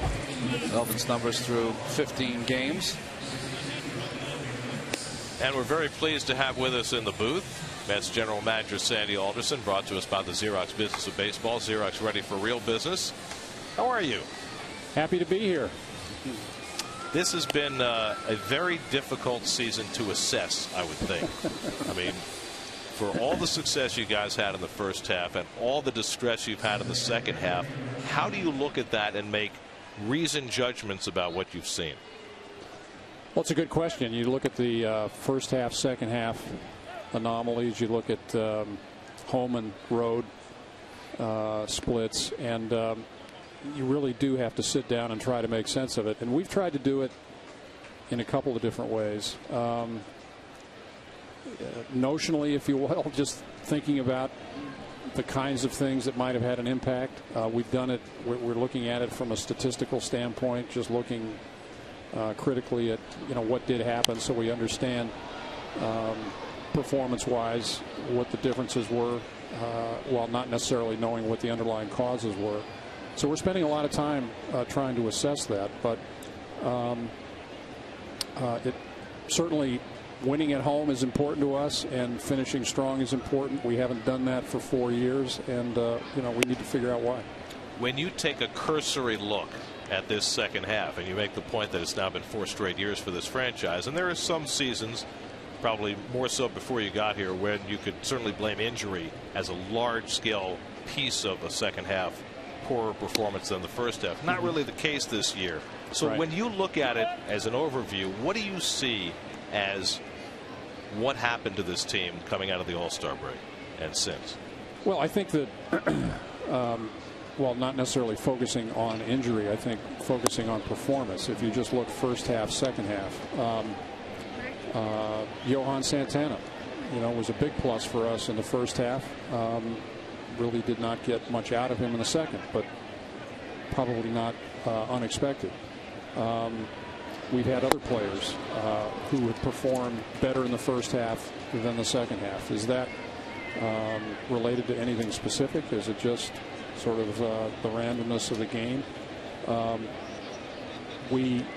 think one thing you can look at from a personnel standpoint, and this is somewhat of an indictment of me and our approach, we lost players at the middle of the year. There's no question about that. I think we've lost players in the middle of the year over the last several years. Certainly in 11 we lost Beltran, we lost Frankie Rodriguez, and we didn't get an influx of talent or players from the minor league system at that time, and we didn't get an influx from outside the system either. And as a result, when you don't get that push, there may be something psychological. There may be something just from just strictly performance based that comes into play in the second half. But it's definitely something that we have to look at. Well, that's the hardest part, isn't it, with this extra wild card, is that there was a point, and it seemed to happen almost within a week. It probably took longer than that, where you were really buyers and were thinking about adding to the team, and then that's when the tailspin kind of started. Yeah, early in July, I think we had. We had an issue with our bullpen. There was no question that Frankie had just gone out, and we were looking around for somebody that we could plug in, not necessarily as a closer, but somebody who could help us. By the end of the month, we had many other problems.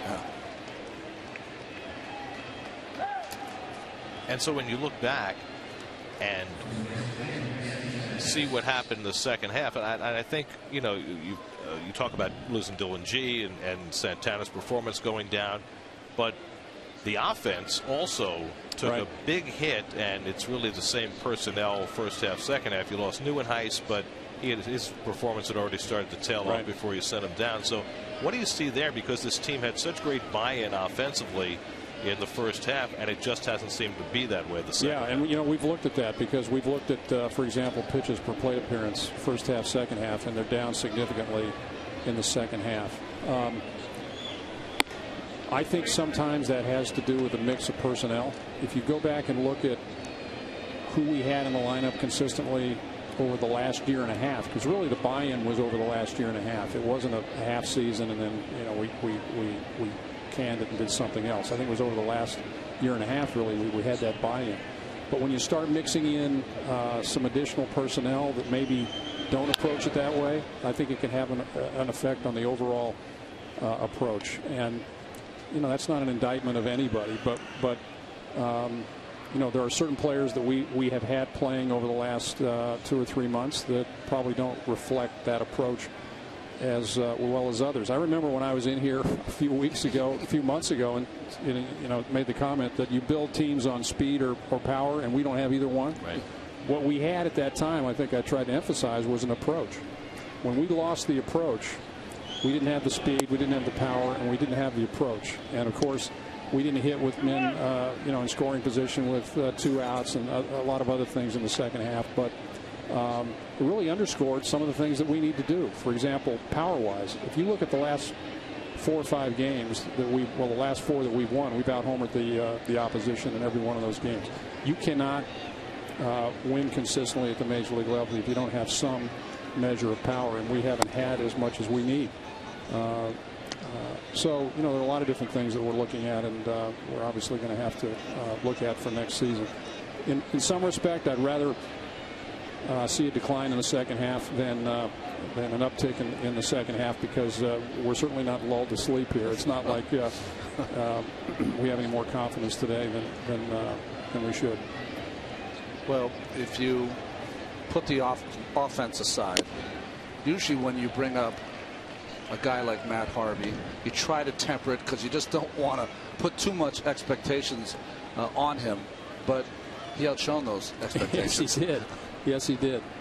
And we tried to do that. We probably held him down in Buffalo for an extra couple of starts and underscored that he wasn't the savior and this and that. But he really pitched extremely well. And not only did he pitch well, but he's handled himself so well that he gives us all a lot of confidence for the future.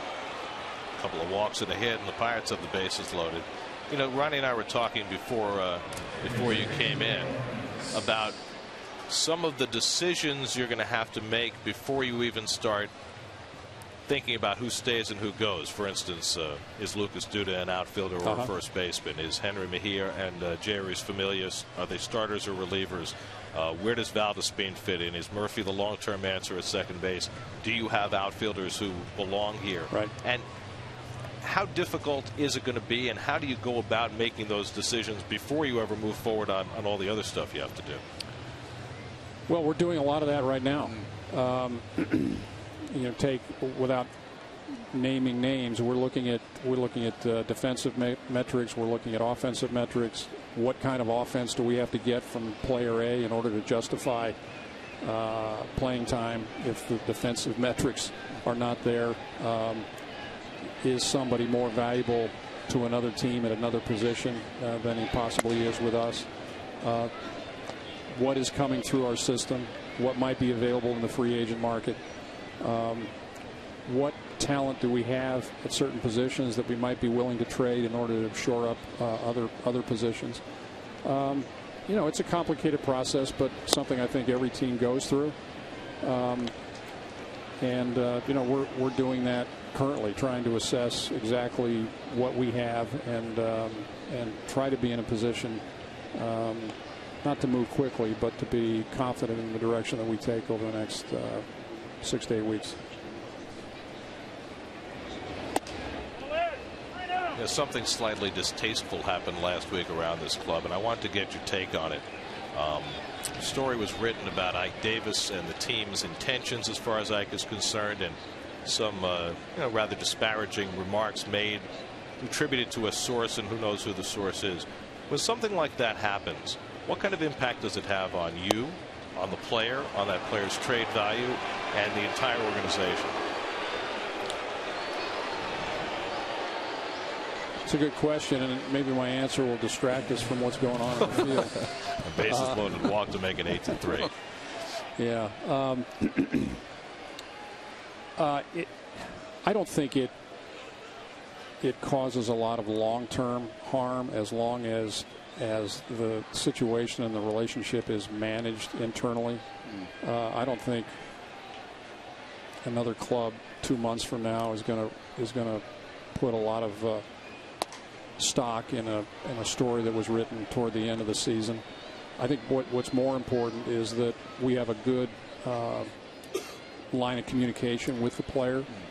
Make sure that the player is confident in us and that we're being straight with him. I think the biggest risk is just that this stuff comes out and suddenly it's attributed to me or someone else, even though a person is not named, and it ends up creating a problem in our relationship with the player. So, I have talked to Ike over the course of the season and somewhat recently, but not since that article, and I didn't feel it was necessary to go back and sort of have the same conversation with him that I've had before. Ike's a valuable part of this team. One of the things we lack is power. for us to trade a guy that's hit 30 home runs, we better know where the other, the next 30 are coming from.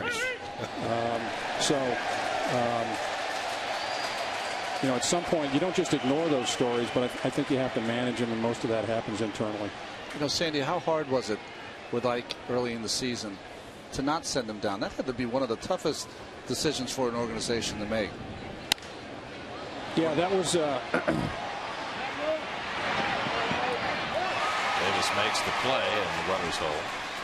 I think two things entered into that at the time. One, we were playing well and we were winning.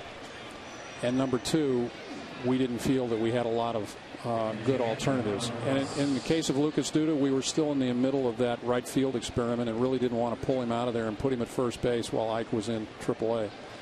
And as you know better than I do, somebody goes to AAA, you never know what's going to happen. We actually thought that the easier thing at the time would have been to send him down, because a couple of other prominent players, I think Lind and was Gabby Sanchez sent down too? I'm not sure who yes, he was. Yeah, so the precedent had been set. It would have been easy for us to send him down, but we just didn't feel it was right in our situation, and it paid off for us with Ike. You made a comment last month about the intention of signing both R.A. Dickey and David Wright to long-term contracts. Where do you stand on that now? What's your game plan going forward in a time frame? Well, I can't dictate a time frame because two parties involved. But in fact, the time frame has already been dictated by the other side in both cases. But our intent is to work hard to try and keep them both. They've both been great for us this year. David's been here and is the face of the franchise, has been. We very much like him to stay. I think he wants to stay.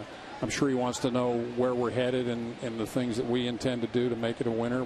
We'll have that conversation at some point. RA's situation is a little bit different in the sense that there's more immediacy there. Here's a guy who's 37 years old and is pitching, and presumably doesn't have the same horizon that a David Wright might. So at the end of the season, we'll talk with RA and see what he's thinking and try to have him back. He's been a great story this year. He's been a great asset over the last 3 years, really. Difficult question, but both players heading into their option years, you want to get them signed.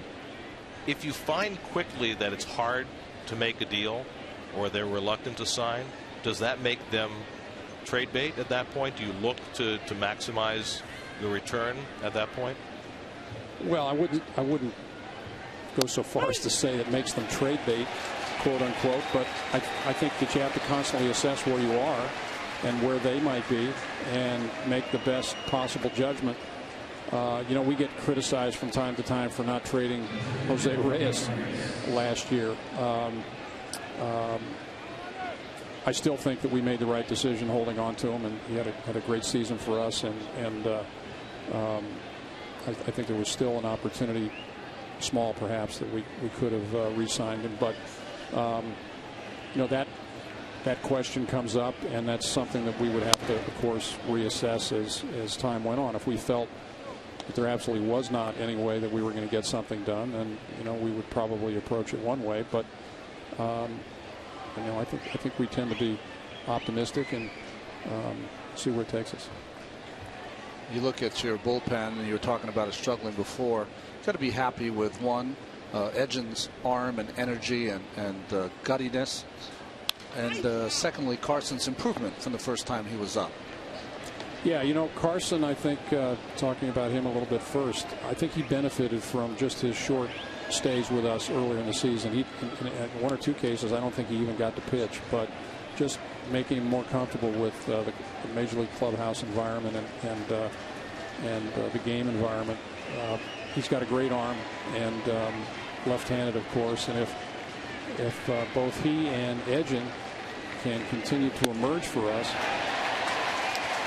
those are two big pieces, because we've been left with one left-hander most of the time that I've been here, and if we could have two, and who knows, maybe Tim comes back later in the season, we could have 3. But those 2 guys are big for us. Sandy, thanks so much for the time, and thanks for your candor. All right. Thanks for having me. Thanks, Sandy. You've got a lot of work. Have fun.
Your Pepsi can on game day. Exchange the can at the Citi Field box office to save 50% off 2 tickets. Visit Mets.com/PepsiCan for more details. Jordani Valdespin up for the first time as we go to the home 5th inning. Valdespin came in a double switch to play right field in the top of the inning. Well, that was a lot of information from Sandy Alderson. He always does. I mean, he's got incredible candor, always shoots straight, and you know, he's not afraid to take any questions we give him. And some are, I'm sure, uncomfortable. Well, I mean, they've got a building plan with this organization, and that's been the case ever since this management team arrived.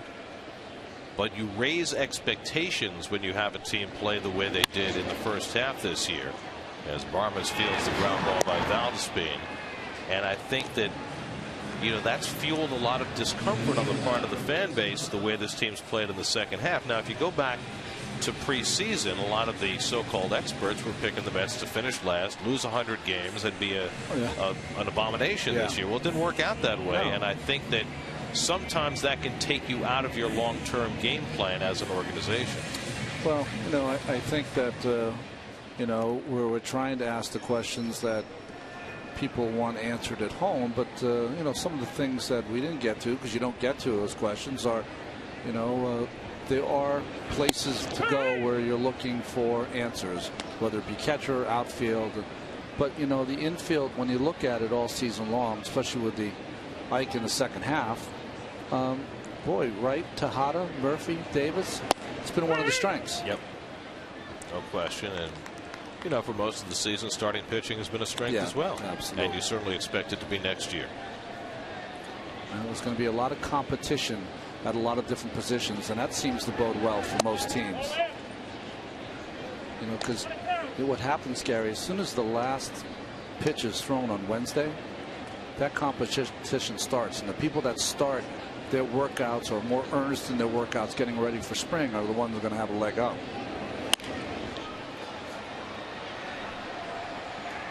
The other thing that is an unknown, and the only reason I didn't ask Sandy is because he doesn't know either, is Is the payroll going to stay the same? Yeah.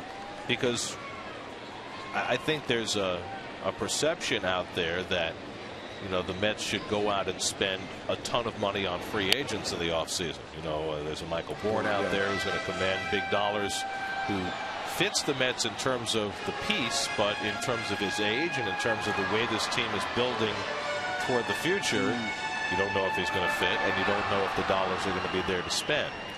You know, the other thing that's a big factor for me, and there's no way to quantify it, is that this is a different town to come to as a free agent. Everything about it is different. And some can handle it, and there's no easy answer for it. We've seen people who come from Texas or Alabama love playing here. We've seen people come from big urban backgrounds who can't play here. You just don't know.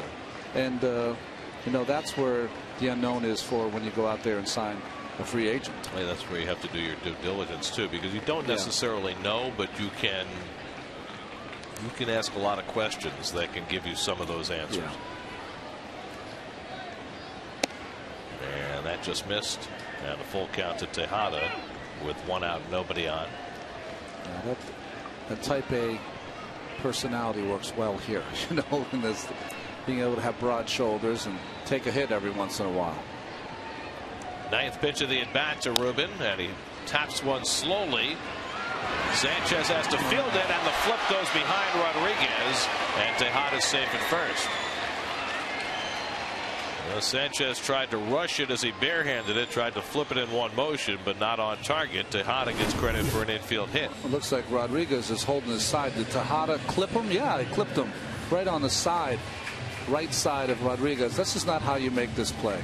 What you want to do if you're the first baseman, he had enough time to field that with his glove, and if you want to ladle it over there with your glove, it's much easier than that exchange from the bare hand. He just threw a kind of spiked it into the ground and almost got his pitcher run over there at first base. So Tejada winds up with his 2nd hit of the night, and the Mets 4th, and now concern for Wandy Rodriguez after taking that bump from Tejada. I've never seen in my lifetime a pitcher leave a game in the 5th inning when he's winning 8-3. It's the normal speed of this play, and you can see it was a play that if he makes with his glove and wiggles it over there, that's probably the best chance to get Tejada. Difficult play. You know, in that real speed, there wasn't a lot of time for Sanchez to make that play. Probably if he were a left-hand thrower, it would be a little easier. Grab that with the glove and throw it in one motion. So Rodriguez throwing in some warm-up tosses. The bullpen stays ready in case he's unable to continue. Tony Watson, the left-hander, is up. And Wandy pronounces himself ready to go, as Ronnie predicted. Undefeated. It's a 5-run lead, 2 outs to get to qualify for a win. That's a no-brainer. So now Justin Turner, who got the Mets started tonight with a 2-run homer in the 1st inning, his 2nd of the year. Then he reached on an error in the 3rd and took a step towards 2nd and was tagged out.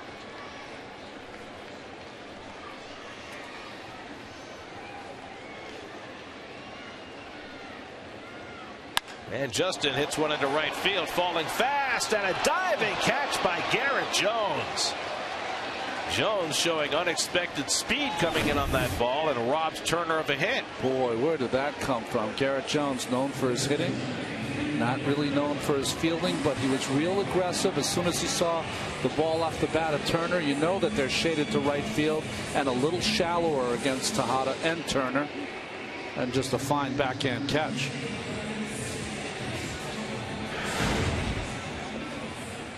So nice play by Jones. 2 out of the inning. Tejada still at first, and here's David Wright, who cracked a home run over the center field fence in the 1st, then hit a bullet line drive that Alvarez caught at 3rd base in the 3rd.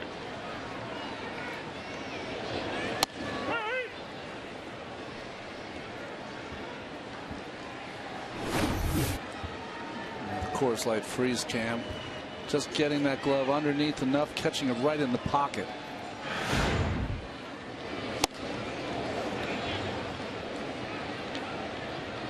When you hit a line drive to an outfielder who's not known for his defense, and he makes a catch like that when they're winning by 5 runs, that will lead you to a lot of anger on the bench.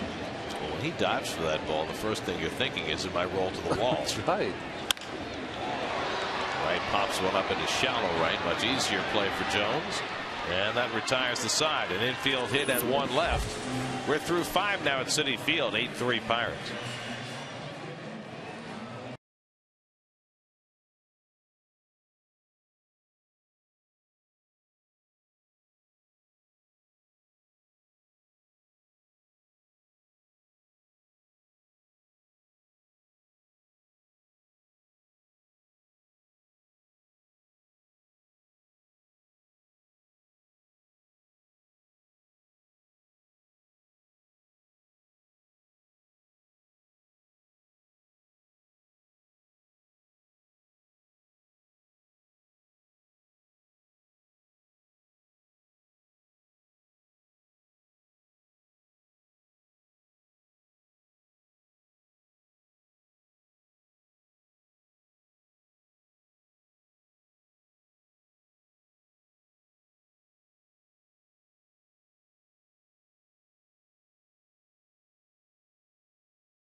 Head-to-head, Jeremy Hefner for the Mets. Left-hander Jeff Locke pitches for the Pirates. 6:30 tomorrow night here on SNY. As you look at the City probables, Thursday afternoon, R.A. Dickey goes after win number 20 against the veteran Kevin Correa. And that is the Mets' final home game of the season. It will be chock full of intrigue. Correa pitching as well as any Pittsburgh starter right now, by the way. Alex Presley up for the 4th time. He's 1 for 3 on the night. Ripped a double to right in the 2nd and scored a run. Reached on a fielder's choice and was caught stealing in the 4th. Elvin Ramirez starting his 2nd inning of relief. The first one didn't start very well. Faced his first 4 batters, gave up 3 walks and a base hit to push a run in, but then he settled down and retired the next 3 hitters. Talking with Sandy about the Mets bullpen, and certainly Elvin Ramirez is a guy who's going to get some attention in spring training, and that's going to be one of the difficult calls for Sandy in terms of thinking ahead to his bullpen for next year. How much do you put stock in the performance of what we've seen over the last month compared to what happened the first 4 months, and you try to solve the problems with the internal options that we've seen? The Carsons, the Edgens, the Ramirez's. Or do you go outside the organization again and try and shore it up the way they did last year? Did you evaluate John Roush's season from his struggles or his great pitching the last 3 months? And of course, they have to decide whether to re-sign Roush. Yep. Francisco is signed for next year.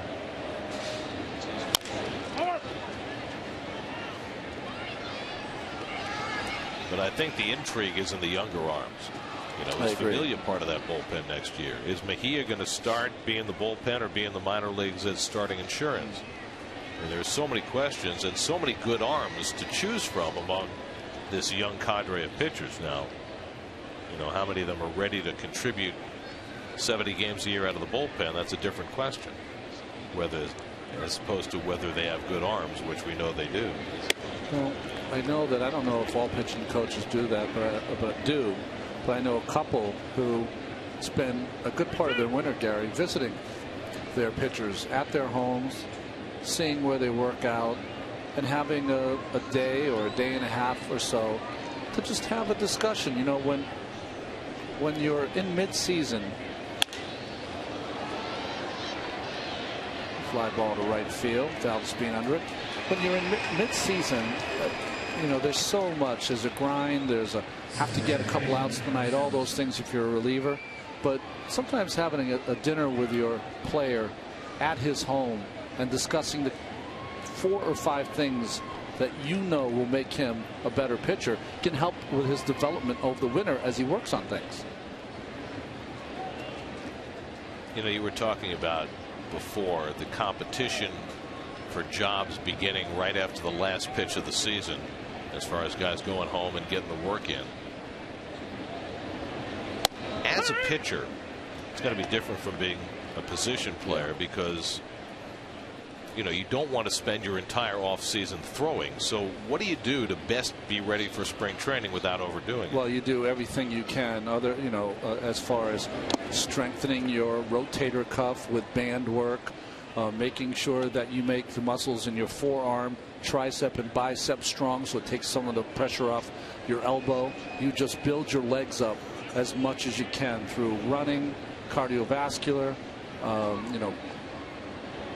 Your glutes are very important to make sure those are as strong as you can. The more you can get strength from the waist down, it takes a lot of the effort off your arm, and that's always the key. Now, those are the things you can do.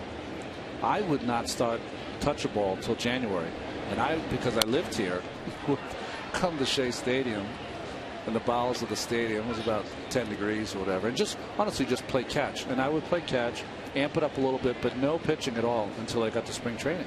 Do you think that's still the case, or do you No. think guys do more pitching in the offseason? I think guys are very aware of living in warm weather environments and getting their work in and throwing off mounds, and I'm not a big believer in it.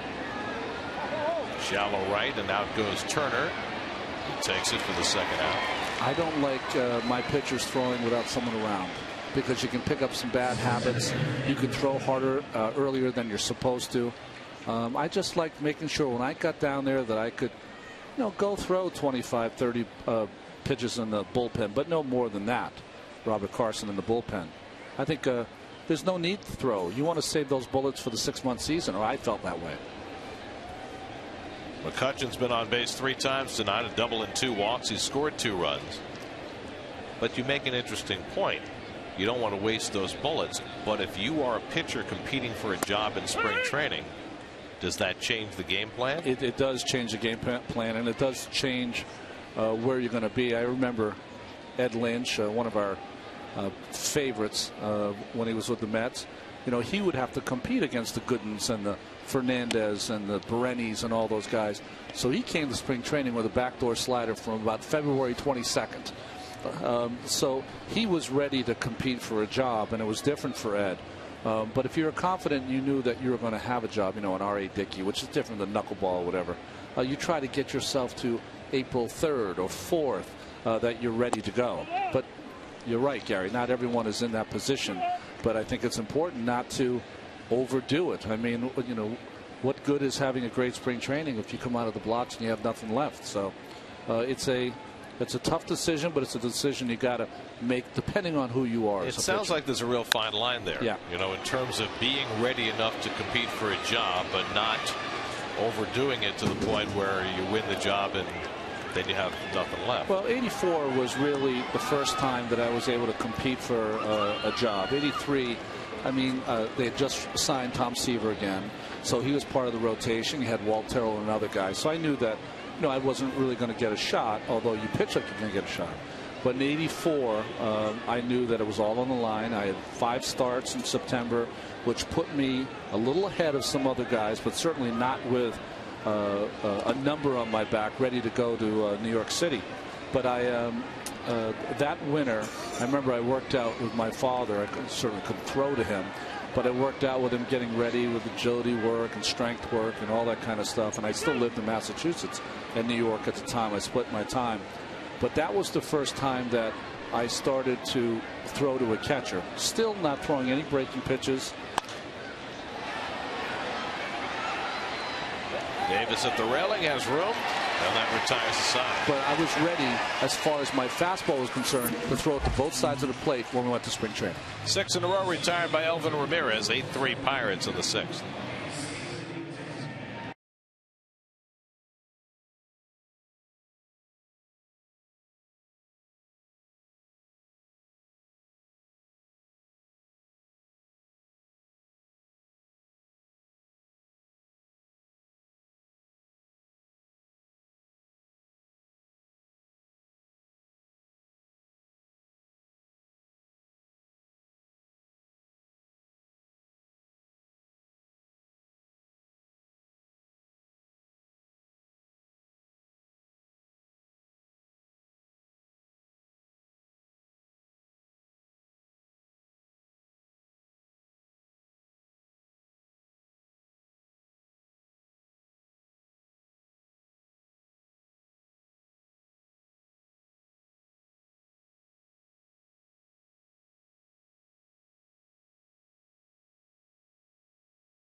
Donovan Solano, first 2 home runs of his major league career off Medlin, as hot as he's been. He doesn't give up any runs, does he? Today he does. Scott Hairston leads off the home 6th inning for New York. Hairston has popped up and struck out. Wandy Rodriguez still out there chucking as he gets close to 100 pitches on the night. Hairston, Davis, and Shopik for the Mets in the home 6th. Mets did all of their scoring in the 1st on back-to-back homers by Turner and Wright.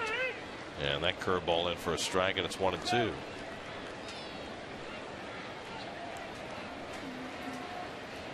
Tony Watson, the left-hander. Chris Rhysop, the right-hander, up in the Pirates bullpen.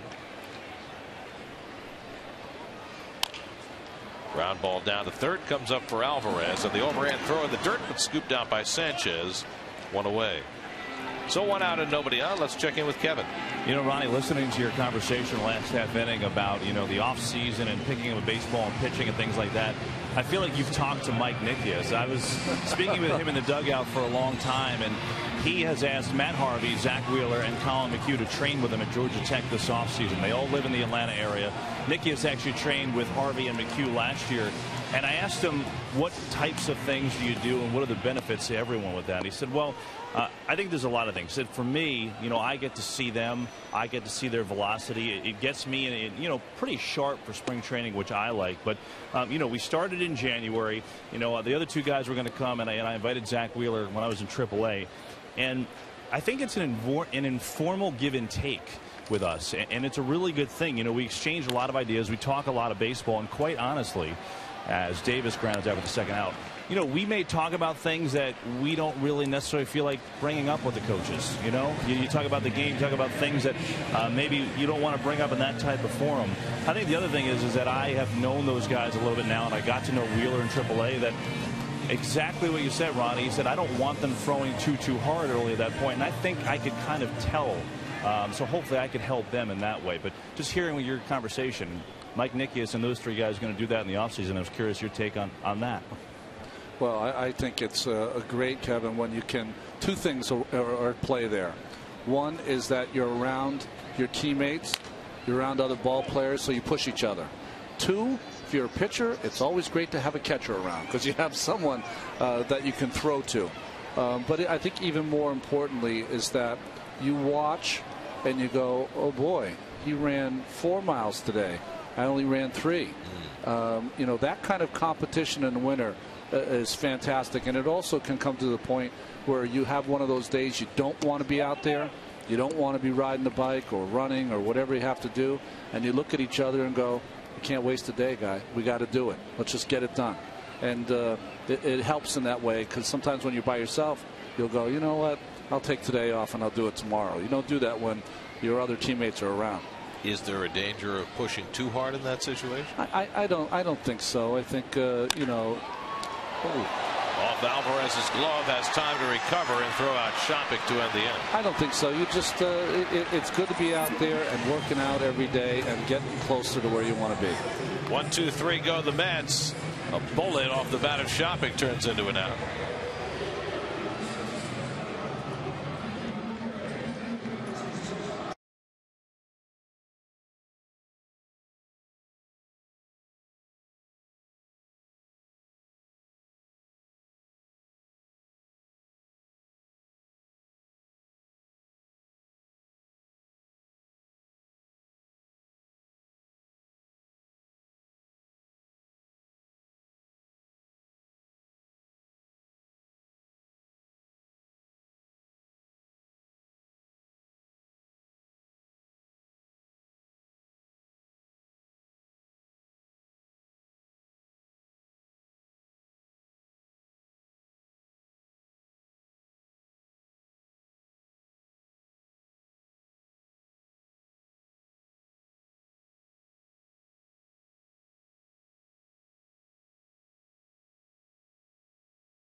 League, the latest recipient of the SNY Play Ball Award. The grant helped pay for repairs to their field, which was damaged by recent storms. You can see more of their story, those of past recipients, at sny.tv/playball.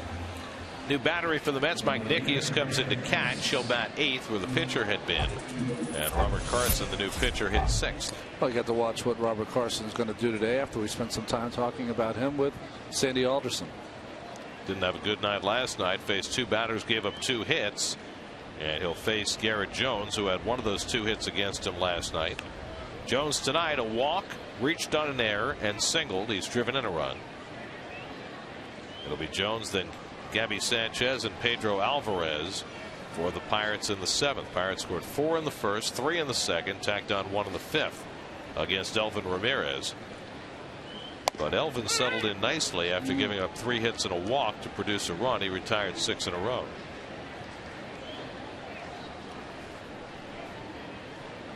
Not a good start for Colin McHugh tonight. He lasted just an inning and a third, 7 runs, 5 hits.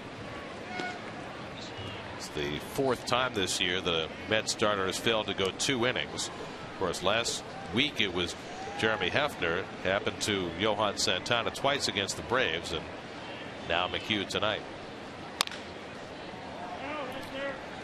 In Detroit, the Tigers shut out Kansas City tonight, 2-0 the final. Anibal Sanchez goes the distance on a 3-hitter, strikes out 10, and so with that win, and the White Sox lost this afternoon, a flat-footed tie for first place.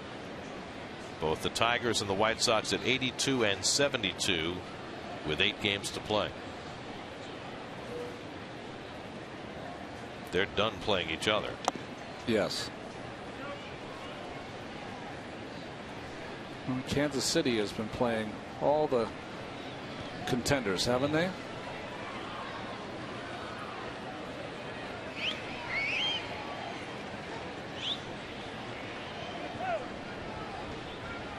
I think the one thing when I look at Robert Carson, and I was talking about, visiting your pitchers if you're a pitching coach and talking to how they have to change. One thing I would change is he's got to get just a tiny bit more tilt on his breaking ball.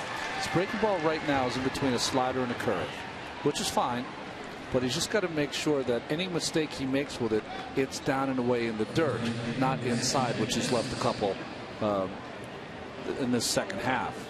A little more tilt on his curve because his fastball is perfect. So Garrett Jones flies out for the first out. Gabby Sanchez the batter. Well, it's been several weeks now since we found out a very distressing piece of news about our friend Shannon Ford. Shannon's been a mainstay in the Mets media relations department for the last 2 decades. Shannon was diagnosed with stage 4 breast cancer, and all of her friends and family have rallied around her, and she's got so many friends in this game. And Ronnie, I know you're going to be a big part of this, but they have put together a fundraiser. They're calling it Hope Shines for Shannon. It's going to be held at the Westmount Country Club in Woodland Park, New Jersey on November 1st. Well, what happens when you do our job, Gary, is that you can't do it without the help of so many people, and Shannon has always been one of those shining lights for us. She never says no when we ask her for some information, and she's always does it with a smile, and boy, it's just sad news, but we're going to try to do all we can, old Mets and new, to try to help Shannon and her family. A whole bunch of current and former Mets: Darryl Strawberry, Doc Gooden, John Franco, Bobby Ojeda, Edgardo Alfonso, Al Leiter, Ed Charles, Ed Kranepool, and there'll be more, I'm sure, to come on board for that fundraiser. Robert Carson is going to have to leave this game apparently because of injury. He's looking at his elbow. Well, you can see didn't want to step on the mound, as that after making the toss, that uncomfortable feeling that Carson had, like you said, looking at his elbow. So Carson shaking his head as he takes his exit. Ramon Ramirez will relieve him. We'll be right back.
7th. Those are the last 2 pitches that Robert Carson threw. See that one inside, called for a strike. You see him kind of like stretch back. You can see that he's uncomfortable. First pitch thrown by Ramon Ramirez. Popped up by Gabby Sanchez, and that's the second out of the inning. And then his last pitch, which is a fastball away. Usually throws 94 to 95, 91 on this fastball. So obviously a little uncomfortable for Carson. He steps off the mound and realizes that something just doesn't feel right. So we're wishing Robert the best and hoping it's just maybe a little spasm or something, hopefully. Anytime a pitcher looks into the dugout, it's not a good sign. No, it isn't. It's like, please come help me. I am hurting. Now here's Pedro Alvarez, who's had a big night in his hometown. Hit a bomb of a 3-run homer in the first, drew a bases loaded walk in the 5th. So a 4 RBI night for Alvarez, who now has 30 home runs and 85 RBIs for the year.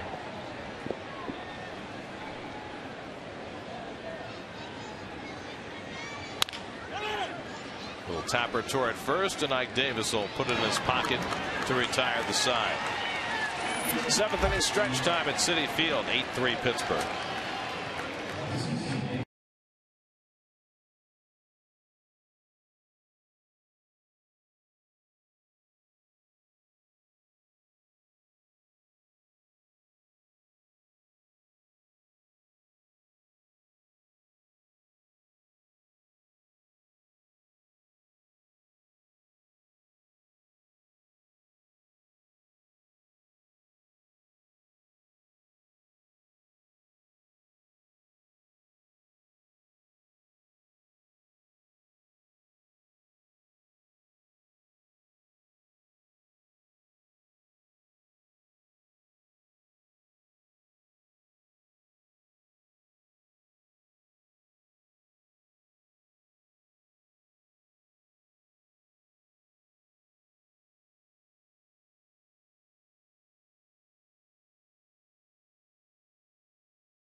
Brought to you by Geico. By the all-new Mazda CX-5 with 35 highway miles per gallon. And by State Farm. Today's State Farm agent of the game is Gil Walton of the Bronx. Contact Gil's office at gilwalton.net. Around the majors presented by Mazda. Jaime Garcia has the Cardinals in good shape tonight. They're up 2-0 as they go to the 6th in Houston. The Braves have done it again with Chris Medlin on the mound. Freddie Freeman 2-run walk-off home run off Mike Dunn in the bottom of the 9th. Braves win 4-3 over the Marlins. They clinch a postseason berth. And Chris Medlin, they've now won the last 22 games that he's started. How about that? Get hot. Touch him. Try to get some of that to rub off on you. Chris Rhysop in the game. 59th game for Chris. One of the strengths out of that bullpen. So the Braves clinch a playoff berth, and the Nats trail the Phillies 6-3 in the 8th. So their dreams of winning a division title not over yet. If Washington loses, the Braves will be just 4 games behind. Andres Torres leading off in the home 7th. Wandy Rodriguez went 6 innings for the Pirates, allowed 3 runs and 4 hits, all 3 runs coming in the first inning. Slapped over third, a base hit for Torres. He flies around first as Presley fields along the sidewall, and Torres in standing at second with a leadoff double. 16th double of the year for Torres. Well, it seems so easy, hasn't it? He's struggled from the left side, but every time that he's had a little streak, he's been able to pull that third baseman in and hit the ball the other way. So the Mets have their 5th hit of the game. Now Mike Nicky is up for the first time. Came in a double switch in the last inning. Mike hitting at 181 for the year.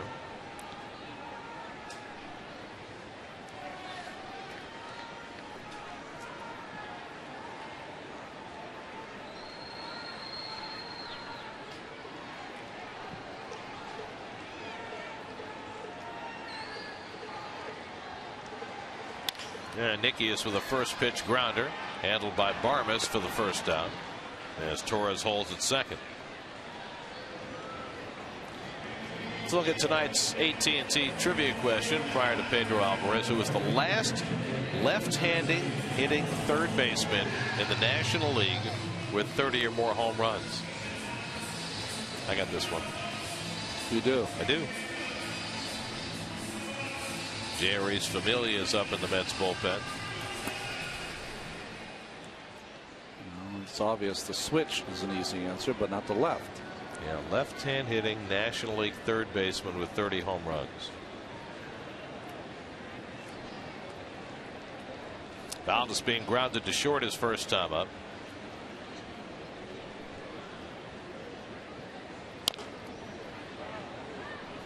You got it?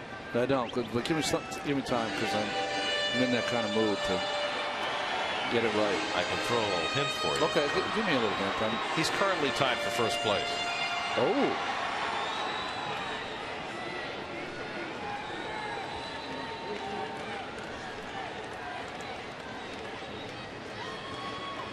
Valdez being grounded to short in his only at bat. Came in on a double switch in the 5th inning.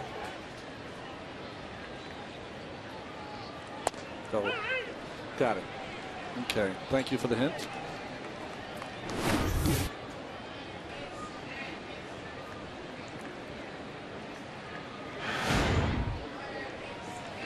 Valdez-Speen has fallen on a little of that trap of kind of getting it started kind of early, that top half of his body drifting.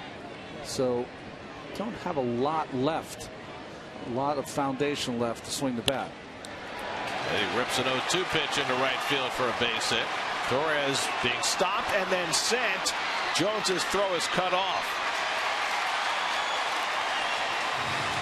Now it's 8-4 Pittsburgh.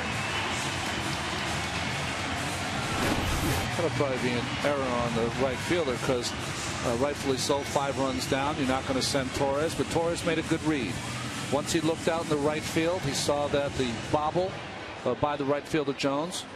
Line drive first, he had the freeze. He gets around, he's stopped by Tuffle, but look, he picks up the baseball, and he knows he has the speed to score.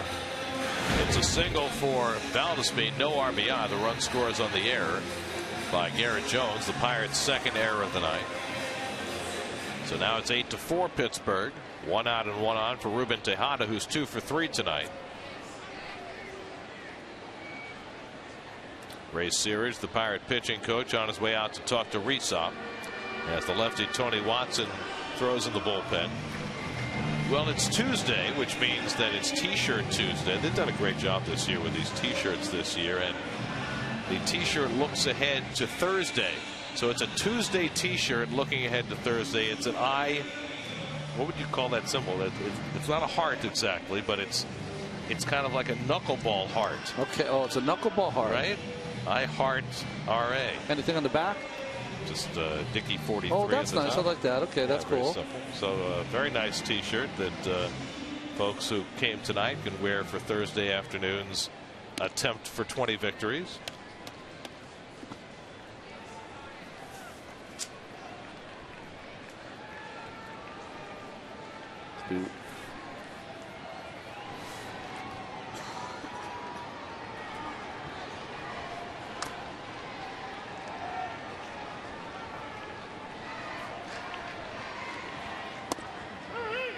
Tejada takes a strike. Justin Turner, who has a home run tonight, is waiting on deck.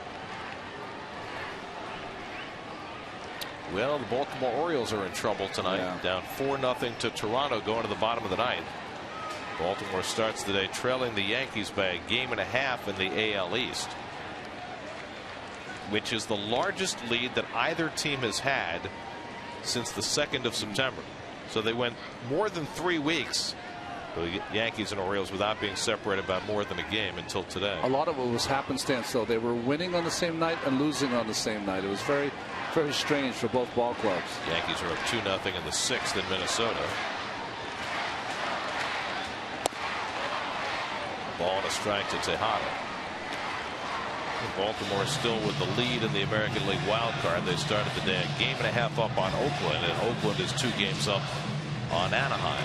They're letting all those other teams back in it, though.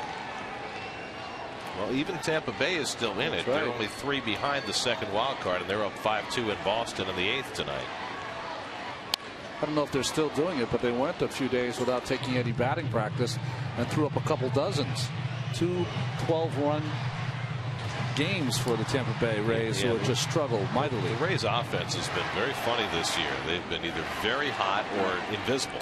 Well, when Longoria and Upton are having a good game, their offense has a good game. Well, Upton has been on a very hot streak of late, particularly with the home run ball. Rysop ahead on Tejada 1-2 with Valdespin at first and 1 out. It's trying to get a little closer here in the 7th.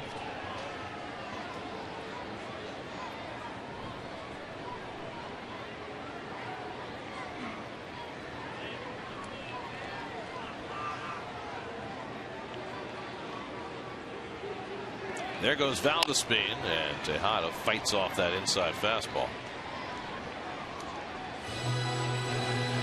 Now, this is what has happened in the game, is that they've really put the mathematical times in the runner's head. And Tommy Goodwin, the first base umpire, he'll tell them what the pitcher's time was to the plate.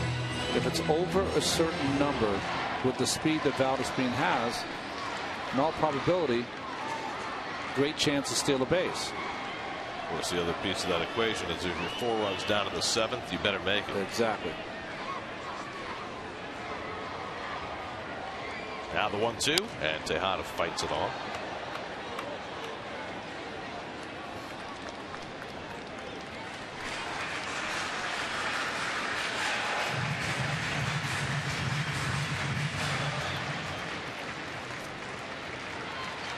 Mets have seen quite a bit of Chris Rysop over the years. Spent some time in Florida and Atlanta. So he's been in the National League East before. 2nd year with the Pirates.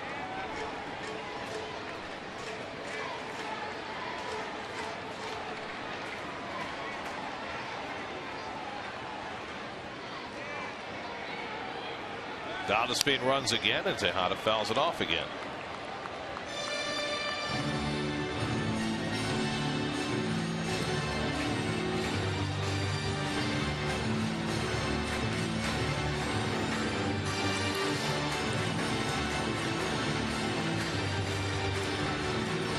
Rysop working behind Wandy Rodriguez, who's in line for his 12th win of the year.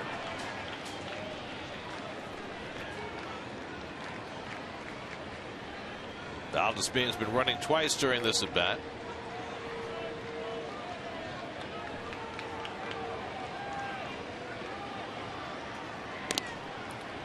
Rysop throws a bullet over there to the first baseman Sanchez. But it takes him a long time to get to the bullet. It's almost like he's pitching from the stretch, thrown to Gabby.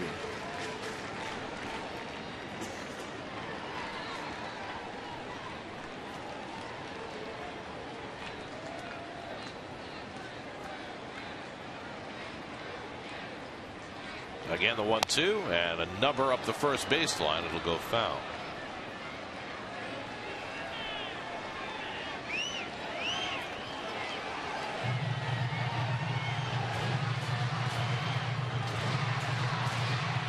Seven pitches deep in this at bat to Tejada. He had a 9-pitch at bat his last time up, and a roller to the right side that wound up being an infield hit. Sandy Alderson was talking about pitches per plate appearance and how they've gone down for the Mets in the second half. Not for Tejada tonight. Jared Hughes, the right-hander, Tony Watson, the left-hander in that Pirates bullpen. There goes Valdespin. The pitch outside. The throw by Barajas far too late. Stolen base for Valdespin. His 10th of the year. Just too big a jump. Too great a speed. No time for Barajas, even with the look back twice by Valdespin. This pitch outside and down. Tough for the veteran Barajas to get anything on that throw. Well, you talked about it last night, Ronnie. The Pirates throw out very few base steals. Less than 10% this year. So a runner in scoring position for Tejada. This will be the 9th pitch of the at bat. Thrown by Resop. And ball 3 as Barajas knocks it down. And a full count to Tejada.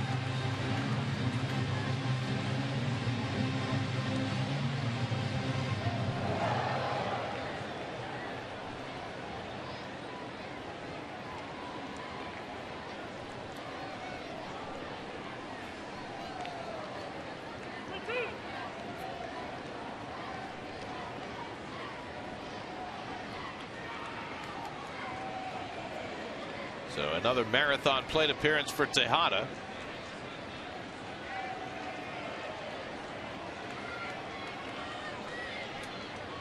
On 3-2.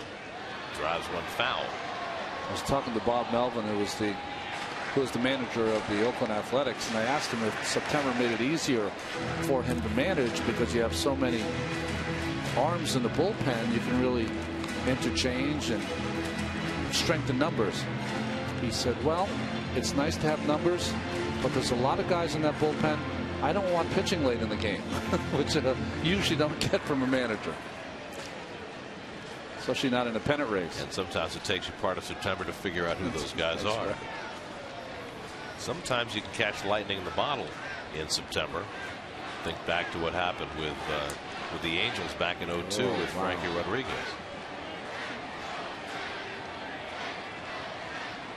'11th pitch of the at bat coming to Tejada, and he draws the walk. Well, quite a pair of at bats these last 2 times for Tejada. He's on base for the 3rd time tonight, and the Mets have 2 men on for Justin Turner, and Glenn Hurdle, looking quite disgusted, is going to make a pitching change. An 0-2 hit, a walk. Can't see that from your relievers. So bringing the right-hander Jared Hughes to pitch to Justin Turner. Mets down 8-4 in the 7th, threatening. We'll come back to Citi Field in just a moment.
Hughes, who was born in Connecticut, comes on to pitch for the Pirates. Grew up in Orange County, went to Long Beach State, teammate of Tulowitzki and Longoria.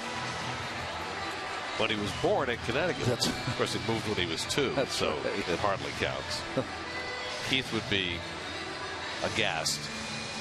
Oh, he doesn't like the cotton candy. The cotton candy. Danny Murphy will bat for Justin Turner. Murphy went 1 for 4 last night. 4 for 14 as a pinch hitter this year. Mets need one more base runner to get the tying run to the plate here in the 7th with David Wright on deck.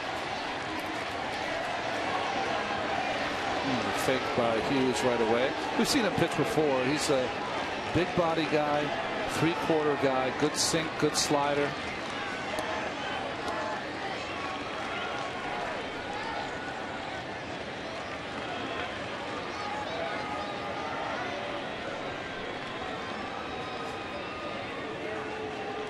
Hughes to Murphy. And Daniel takes a fastball for a strike. So Chris Resop faced 4 batters, retired only 1 of them, gave him a double, a single, and a walk. So the Mets, who've twice trailed by 4 runs in this game, then trailed by 5, have chipped a run off the lead. And Murphy slaps one down to third. Alvarez puts the tag on, misses it, and the play is made at first.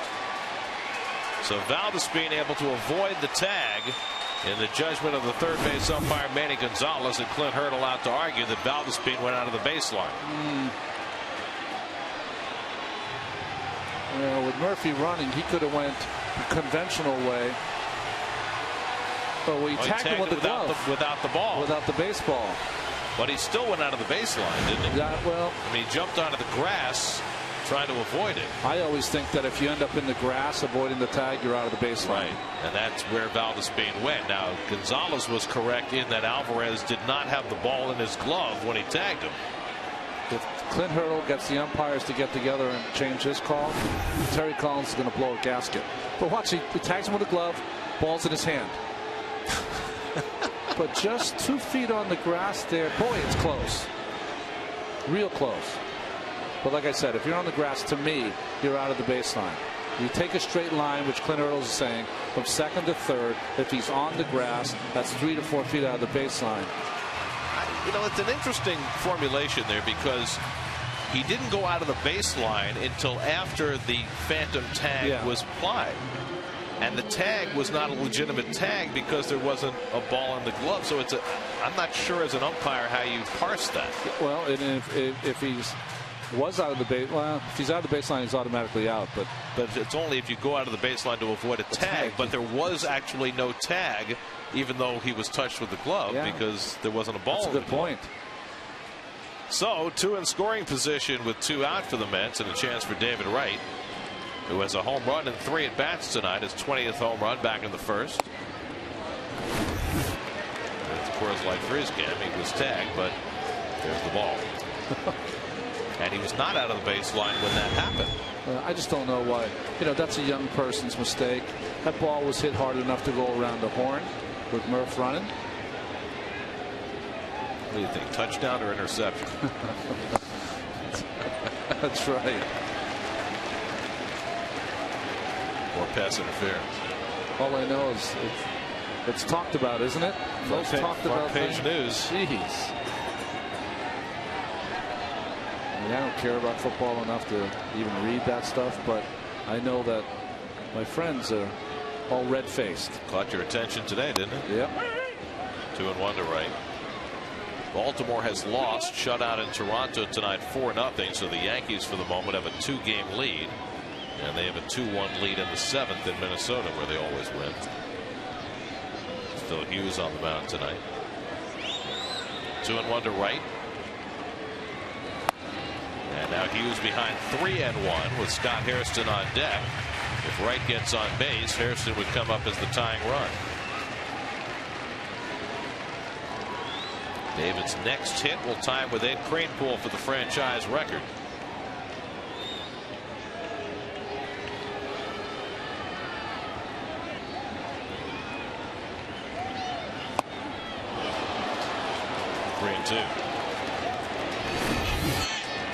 Got a lot of movement on his pitches. Let's ball out of the strike zone. David trying to get 3 back in a hurry.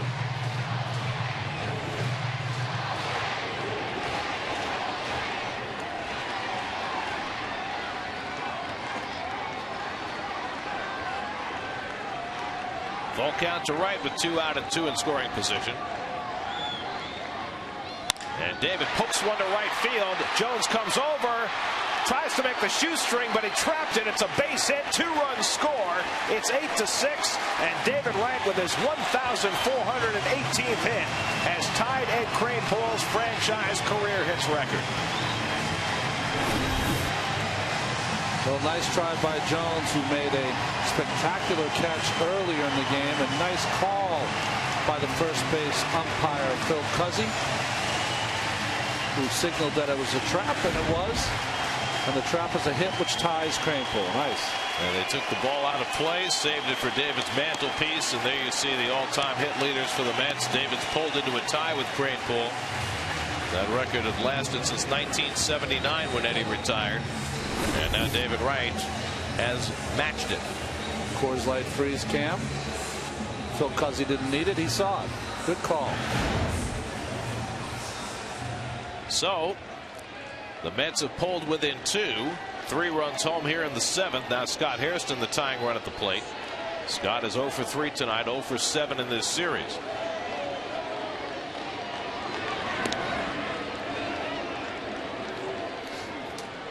It all started with an opposite field double by Andres Torres. Valdespin singled him to third. Torres scored on an error. Tejada walked, and now Wright with a 2-run hit after Alvarez messed up a tag play to keep the inning alive. There's a call strike. Ike and Wright playing seesaw again in the RBI department. Right. David with 3 tonight. He's got 88 to tie Davis for the club lead.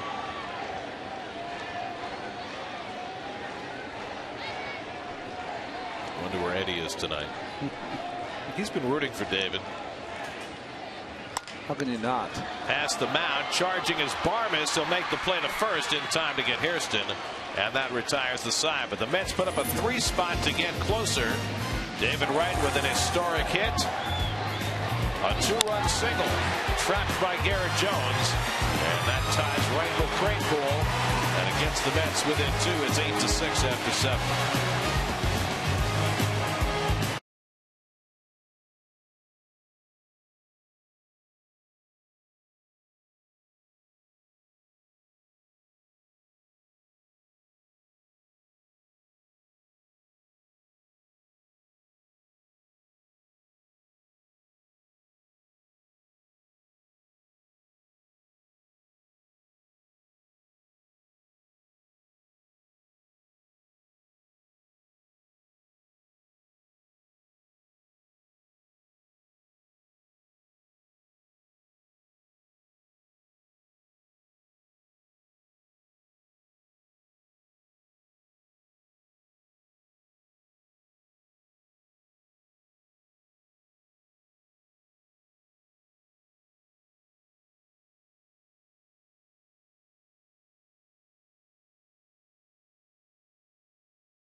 Ben's Tri-State dealers. Visit them on the web at searchmercedes.com.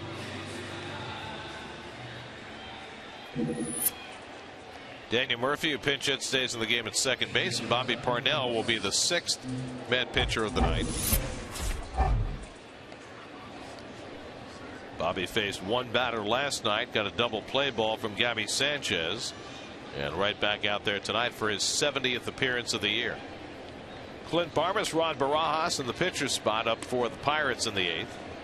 Pirates were up 4-0, then 4-3, then 7-4, 8-4, and now it's 8-6. Call strike to Barmas, who's 0 for 3 on the night.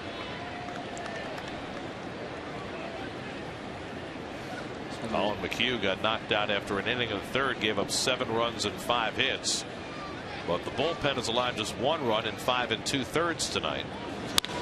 Barmas hooks one foul, and it's 0-2. This is one of those games where the Pirates scored early, have not added on late, and it's one of those games when both teams have had a difficult second half. You start looking at things that can go bad, not things that can go good.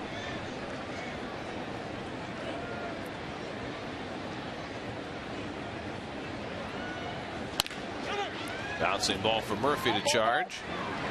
1 out. Let's check in with the studio. Chris Carlin standing by with this game break.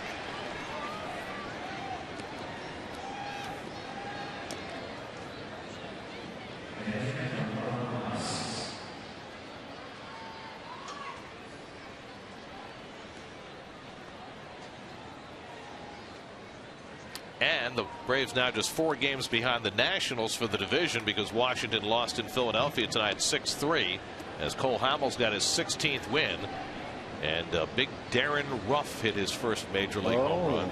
The guy they call Babe. Yeah. He should really change the pronunciation of his name. As Barajas flies one out to left for Hairston. I mean, you got to go with Ruth, right? Of course. I mean, if Joe Theismann could become Joe Theismann, That's right. If Tony Dorsett could become Tony Dorsett, Darren Ruff should become Babe Ruth. I like that. 2 out and nobody on, and while Alex Presley waits, who's going to be the pinch hitter? That's Brock Holt, who's been playing some second base of late for the Pirates. Holt, a left-hand batter, will be the pinch hitter against Parnell.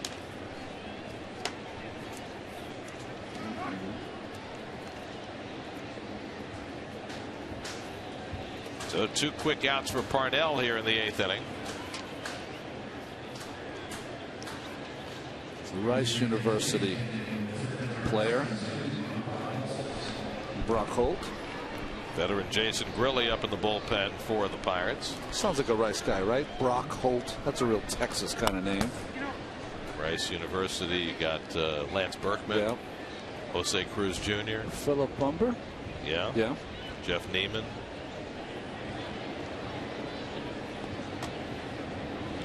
So it's Holt, the pinch hitter.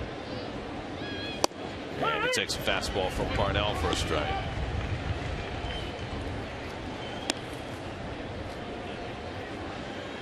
Holt made 11 straight starts at second base earlier in the month, and they used him as a leadoff hitter. More an offensive than a defensive second baseman. But you don't see too many curveballs like that. That's what Neil Walker, who's still struggling from the back spasms, out of the lineup tonight.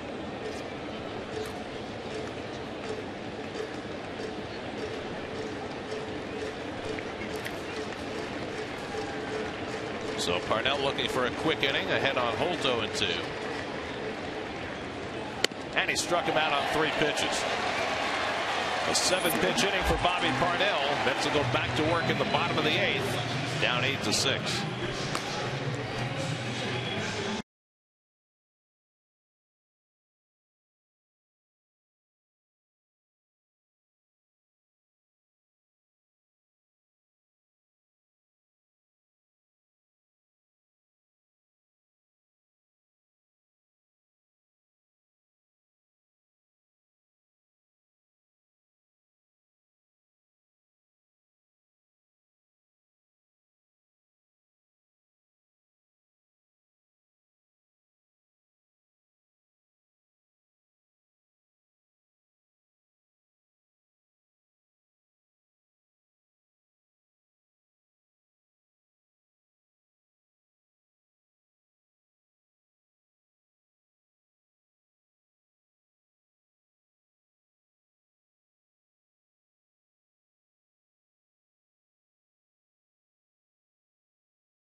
who was the last left-hand hitting third baseman in the National League, did 30 home runs before Pedro Alvarez, and that would be Robin Ventura with the Mets. 32 in the regular season and one that didn't count in the postseason. Still don't know how that happened, by the way. I guess you'd have to know Todd Pratt to know how it happened. Well, that's his personality. 36-year-old Jason Grilli on the pitch for the Pirates, the pride of Seton Hall University. Ike Davis will lead off for the Mets in the home 8th inning. By the way, since Robin hit the 32 in 1999, there have been 5 different American League third basemen to hit 30 plus. I got misinformation. Okay. There's going to be a recalculation going on. Okay. Lucas Duda on deck to pinch hit for the pitcher.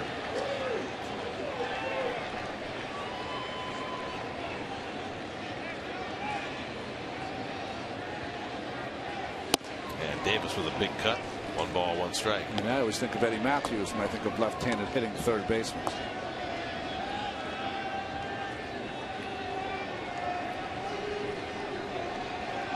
Caught Dave Freed in a moment of confusion. Again? It's going to take a deep breath now. It's a constant flux, constant state. Grilli still throws hard at age 36. Steve Grilli was a first-round pick out of Seton Hall by the Giants back in '97, the 4th overall pick.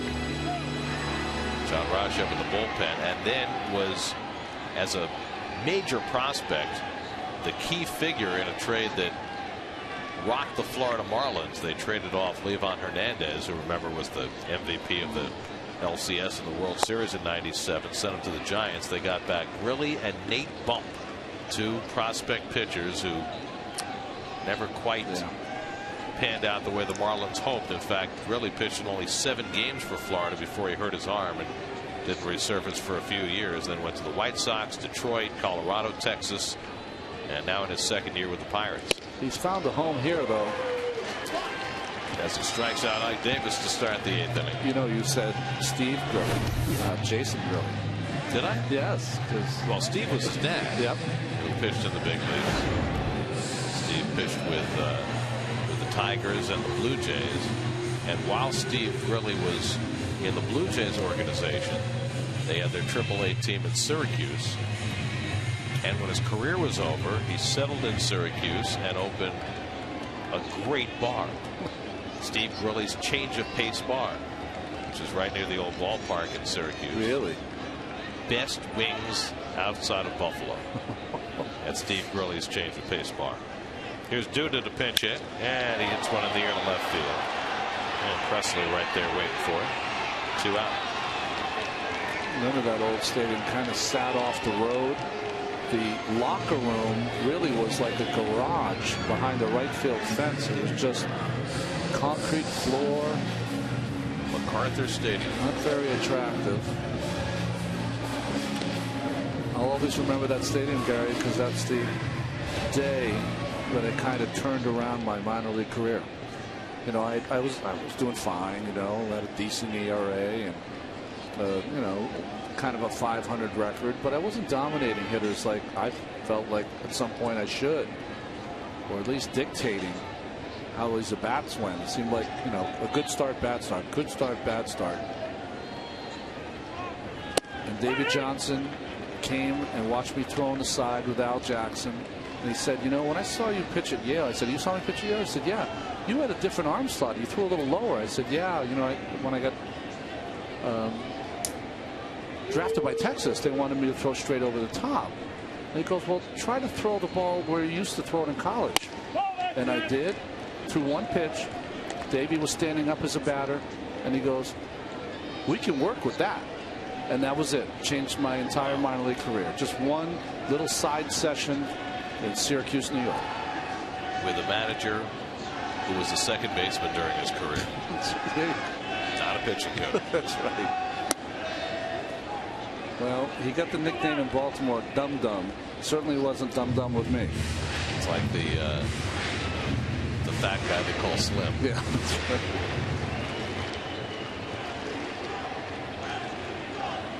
Two and one to Andres Torres with Fred Lewis on deck to pinch hit. with Nicky Stu up next. And Torres skies one to left center. Easy for Presley. 1-2-3 inning for Jason Grilli. We head for the ninth at Citi Field. 8-6 Pittsburgh.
The controversy continues after that terrible call last night in the Monday night game.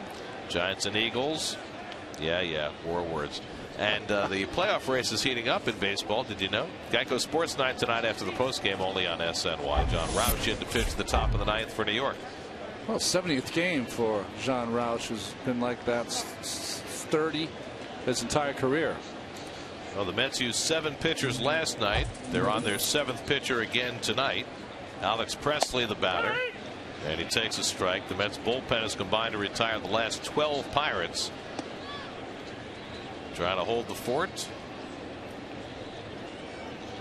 before Joel Hanrahan comes in to face the Mets in the bottom of the ninth. And Presley greets Roush with a base hit. So that snaps that string of 12 in a row, and Presley has his second hit of the night. The word on Robert Carson: he left the game with a preliminary diagnosis of a left elbow strain. X-rays negative. They will have a precautionary MRI tomorrow. Carson forced to leave the game in the 7th inning after clearly experiencing some discomfort in that elbow. And certainly we hope it's nothing serious. Here's Josh Harrison, who's 2 for 4, a single and a triple. He's driven in 2. He scored 2.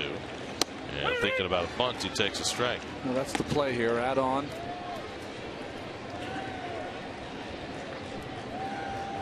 Now what you could do is Roush is as quick as you can be for a 6'11" pitcher to the plate, but all kinds of speed at first base and Presley.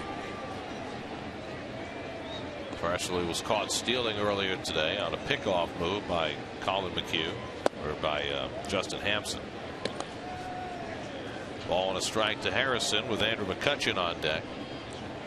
Well, the Brewers lost tonight in Cincinnati 4-2. That drops Milwaukee 4 games behind St. Louis, and it could be 4.5 by the end of the night because the Cardinals are up 3-0 in Houston in the 8th. Little timing technique, sorry Gary, of Presley moving that right arm back and forth, wiggling of the fingers, gets back on the Roush throw.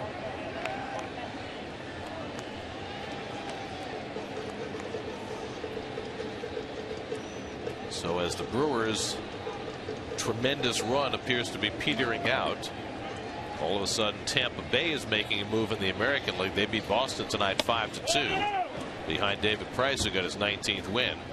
So Tampa Bay all of a sudden just 2.5 back in the American League wild card. It's becoming like the NBA, right? Don't they have that phrase? They always say everyone makes one run in the NBA at some point in the game. So instead of being 20 points down in the third quarter, now it's 15 games out in August. That's right. That signals the run. There's Oakland's game at Texas tied 2-2. The A's have been struggling lately. They've lost 6 of 8. That's a big game for them tonight.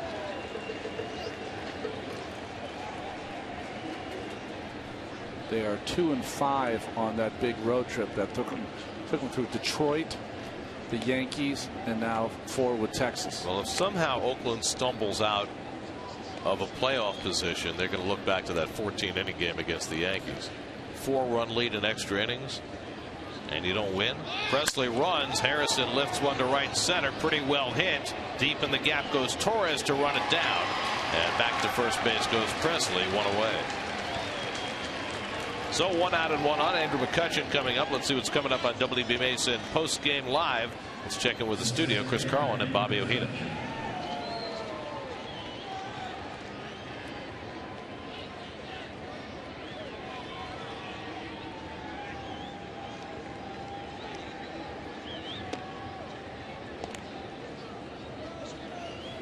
All right, guys, here's Andrew McCutchen, who has a double and 2 walks tonight, 1 for 2. He scored 2 runs. McCutchen's raised his average a point tonight up to 337. Started the day 4 points ahead of Buster Posey in the race for the National League batting title, if not the National League batting lead. Is that parsing it well enough? Yeah. It's a tough one, right?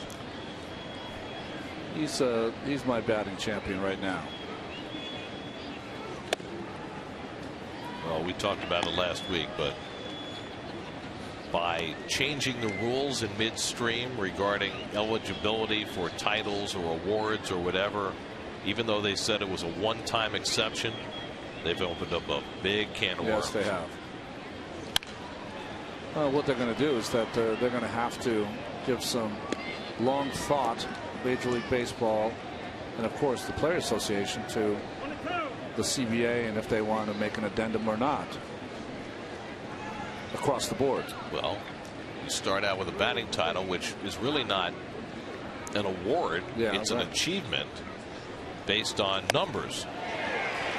McCutchen strikes out. It's kind of like when the NCAA retroactively takes victories away from teams because they had recruiting violations. Yeah, exactly. You know, you can't say it didn't happen, because Melky's still going to have the highest average in the league, whether you declare him the quote-unquote batting champion or not. That's right. But what will really be interesting, since it happened just last year, and, you know, Ryan Braun got off on a technicality, but if he had not, would you have taken away his MVP because he tested positive? Yeah, right. And where do you draw the line? Joel Hanrahan getting ready for the save opportunity for the Pirates. Because that is a trophy. So and it's, you know, it's eligibility to be voted on for a particular award. And I know that Buster Posey probably is the front runner with the second half he's having with San Francisco. Drive to deep left center off the bat of Garrett Jones, and that ball sails out of here. Almost as impressive as the one Pedro Alvarez hit back in the first inning. Yet another left-hand batter hits it way out to left center field. Jones's 25th home run of the year, and that stretches the Pirates' lead to 10-6. We have seen 2 left-hand hitters for Pittsburgh tonight hit balls where left-hand hitters just don't hit them in this ballpark. First pitch fastball, trying to get ahead on the corner, but up.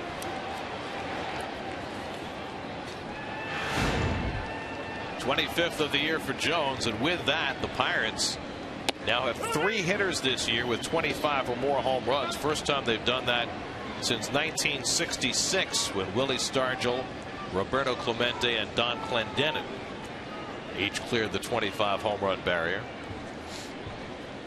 McCutchen with 30, Alvarez with 30, and now Jones with 25.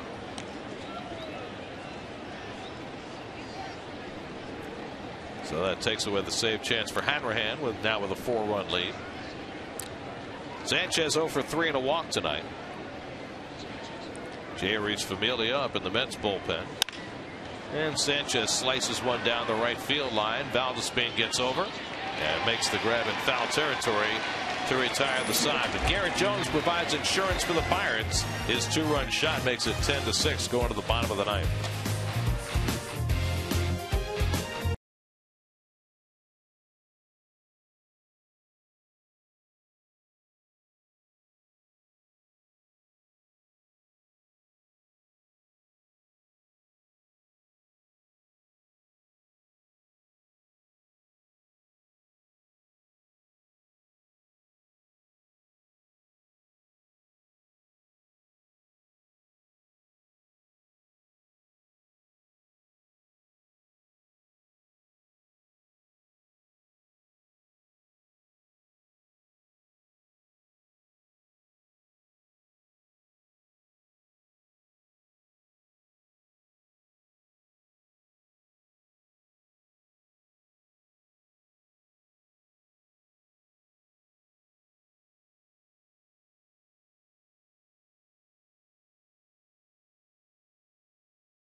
Is brought to you by Citi, proud sponsor of the New York Mets.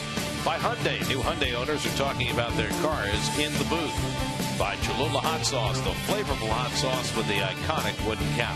By Dunkin' Donuts, America runs on Dunkin'. And by Lexus. Changes for the Pirates as we go to the bottom of the ninth. Starling Marte comes in to play left field. Jose Tabata comes in to play right field. And the Pirates will bring in their closer Joel Hanrahan in a non-save situation. Well, wins have been few and far between, so you're going to bring in Hanrahan here. 36 out of 39. He has been outstanding again. He had his career year last year with 40 saves. Fred Lewis will bat for Mike Nickius as we start the last of the ninth. Garrett Jones' 2-run homer opening up a 4-run lead for Pittsburgh as they try and even up this series. It'll be Lewis, then Valdespin and Tejada for the Mets here in the last of the ninth. Lewis started in right field last night, went 1 for 4. And he takes the first pitch out of the strike zone from Hanrahan. Mets 4-game winning streak in jeopardy of coming to an end. 4's been their best number, hasn't it? They have not had a 5-game winning streak all season long.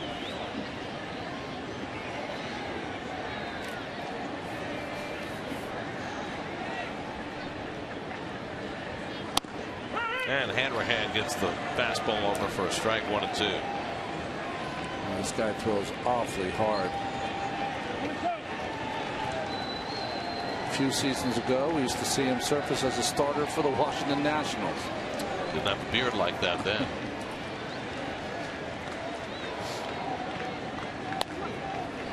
Breaking ball fouled off. I know we don't see him as much anymore because he's on the disabled list rehabbing his arm. Have you seen the closer for San Francisco's beard now? Right, Wilson? Yeah. No. Oh, it's ZZ Top-like. Really? Oh, it's unbelievable. I guess he's had time to cultivate. Yes.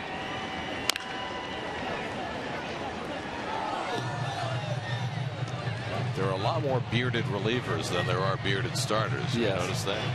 I mean, R.A. Dickey certainly has a nice growth, but nothing outlandish the way Wilson does or the way Hanrahan does. I guess they feel as though it gives them a little bit of a menacing look when they come into pitch. Mariano Rivera never needed a beard. No, he didn't. He doesn't need much. I just saw him the other day. In fact, Gary, he looked great. Still hasn't started running though because a serious knee operation that he had. 2-2 to Lewis. And he fouls off another one. So Lewis hanging tough against Hanrahan. The Twins just took the lead on the Yankees 4-3 in the bottom of the 7th. Orioles happy to hear that after losing tonight. The Angels have jumped in front of the Mariners 2-0 in the first. The Angels 2 back of the A's for the second wild card going to the 9th. Oakland still tied with Texas 2-2 in the 7th. And a foul tip held by Barajas for strike 3. So Hanrahan wins that battle. Lewis retired for the first out. Well, that ball a little up in the strike zone. We've seen so far that Fred likes the ball lower. So here's Valdespin, who's 1 for 2. Singled, stole a base, scored a run in the 7th.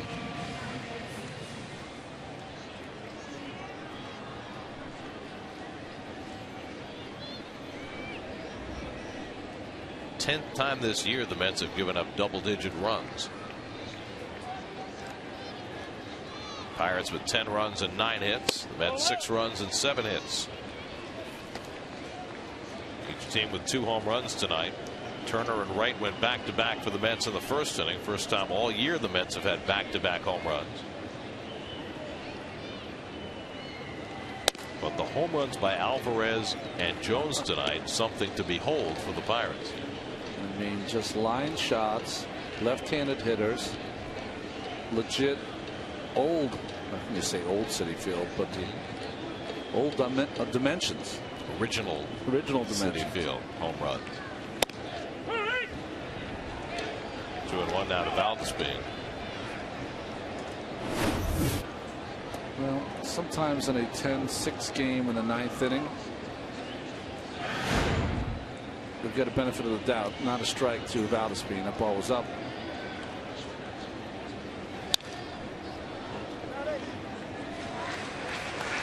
This swing has calmed down a little bit, but they've gotten wild again. Well, I think that for young players, Gary, you say to yourself, you know, I don't have my average where it wants to be, but I've had some pop this year. Maybe I can pop a couple more before the end of the season. As opposed to staying disciplined, as you know, Sandy mentioned today in the 5th inning. Buying into something, staying disciplined all season, and seeing what happens at the end of the year.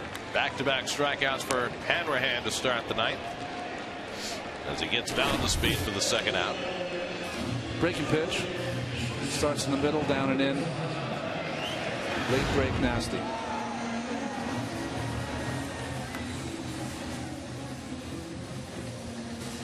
So the Mets are down to their final out. Ruben Tejada, who's been on base 3 times tonight, 2 singles and a walk. He's scored 2 runs. If Tejada can keep it going, Daniel Murphy would be next. We haven't seen a lot of Hanrahan the last couple of years because the Mets don't play the Pirates that often. But when we have seen him, he's been as impressive as any closer in the league. Yes. He might not be on the level of Kimbrel, but he's right below.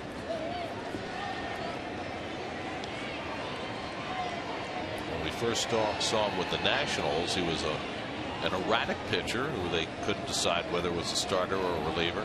But boy, he found his niche the last couple of years.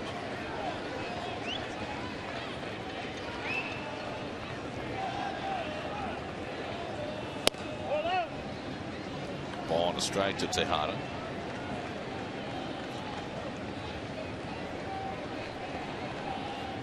Murphy hoping for a turn.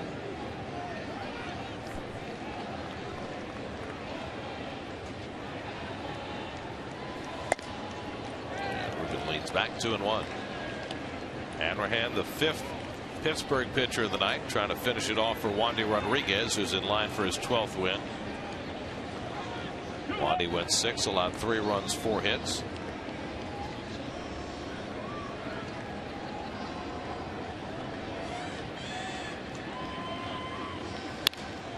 And now the Mets are down to their final strike.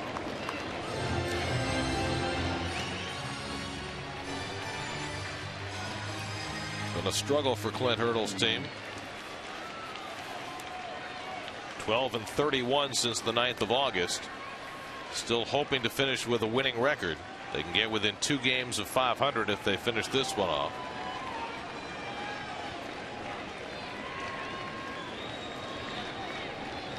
Two-two to Tejada, and that's in the dirt. 3-2.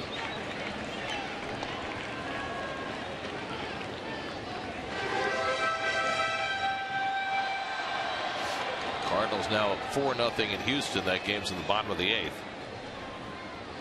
He's got the rally glasses to go with the rally visor. Oh, rally glasses upside down. Nice look. And Tejada hits it hard, but at Harrison, who knocks it down and makes the play, and the ball game is over. So Hanrahan works a 1-2-3 9th, and the Pirates even up the series. Home runs by Pedro Alvarez and Garrett Jones, negating a couple of home runs by Turner and Wright, and the Pirates outscore the Mets 10-6. Well, big win, as you said, Gary. They're trying to inch their way back to the 500 mark. Really the shot that they're looking for. Hanrahan with his 37th save, and the 2 big home runs by Garrett Jones, Alvarez, and they put 7 points on the board early against Colin McHugh, and that was enough to hold on for the Pirates. Wandy Rodriguez gets the win, his 12th, 5-4 as a Pirate now. Colin McHugh got beat up, knocked out in the 2nd inning, gave up 7 runs to suffer the loss. As you look at the City game summary, so the Pirates win it 10-6. Now for Ron Darling, Kevin Burkhardt, and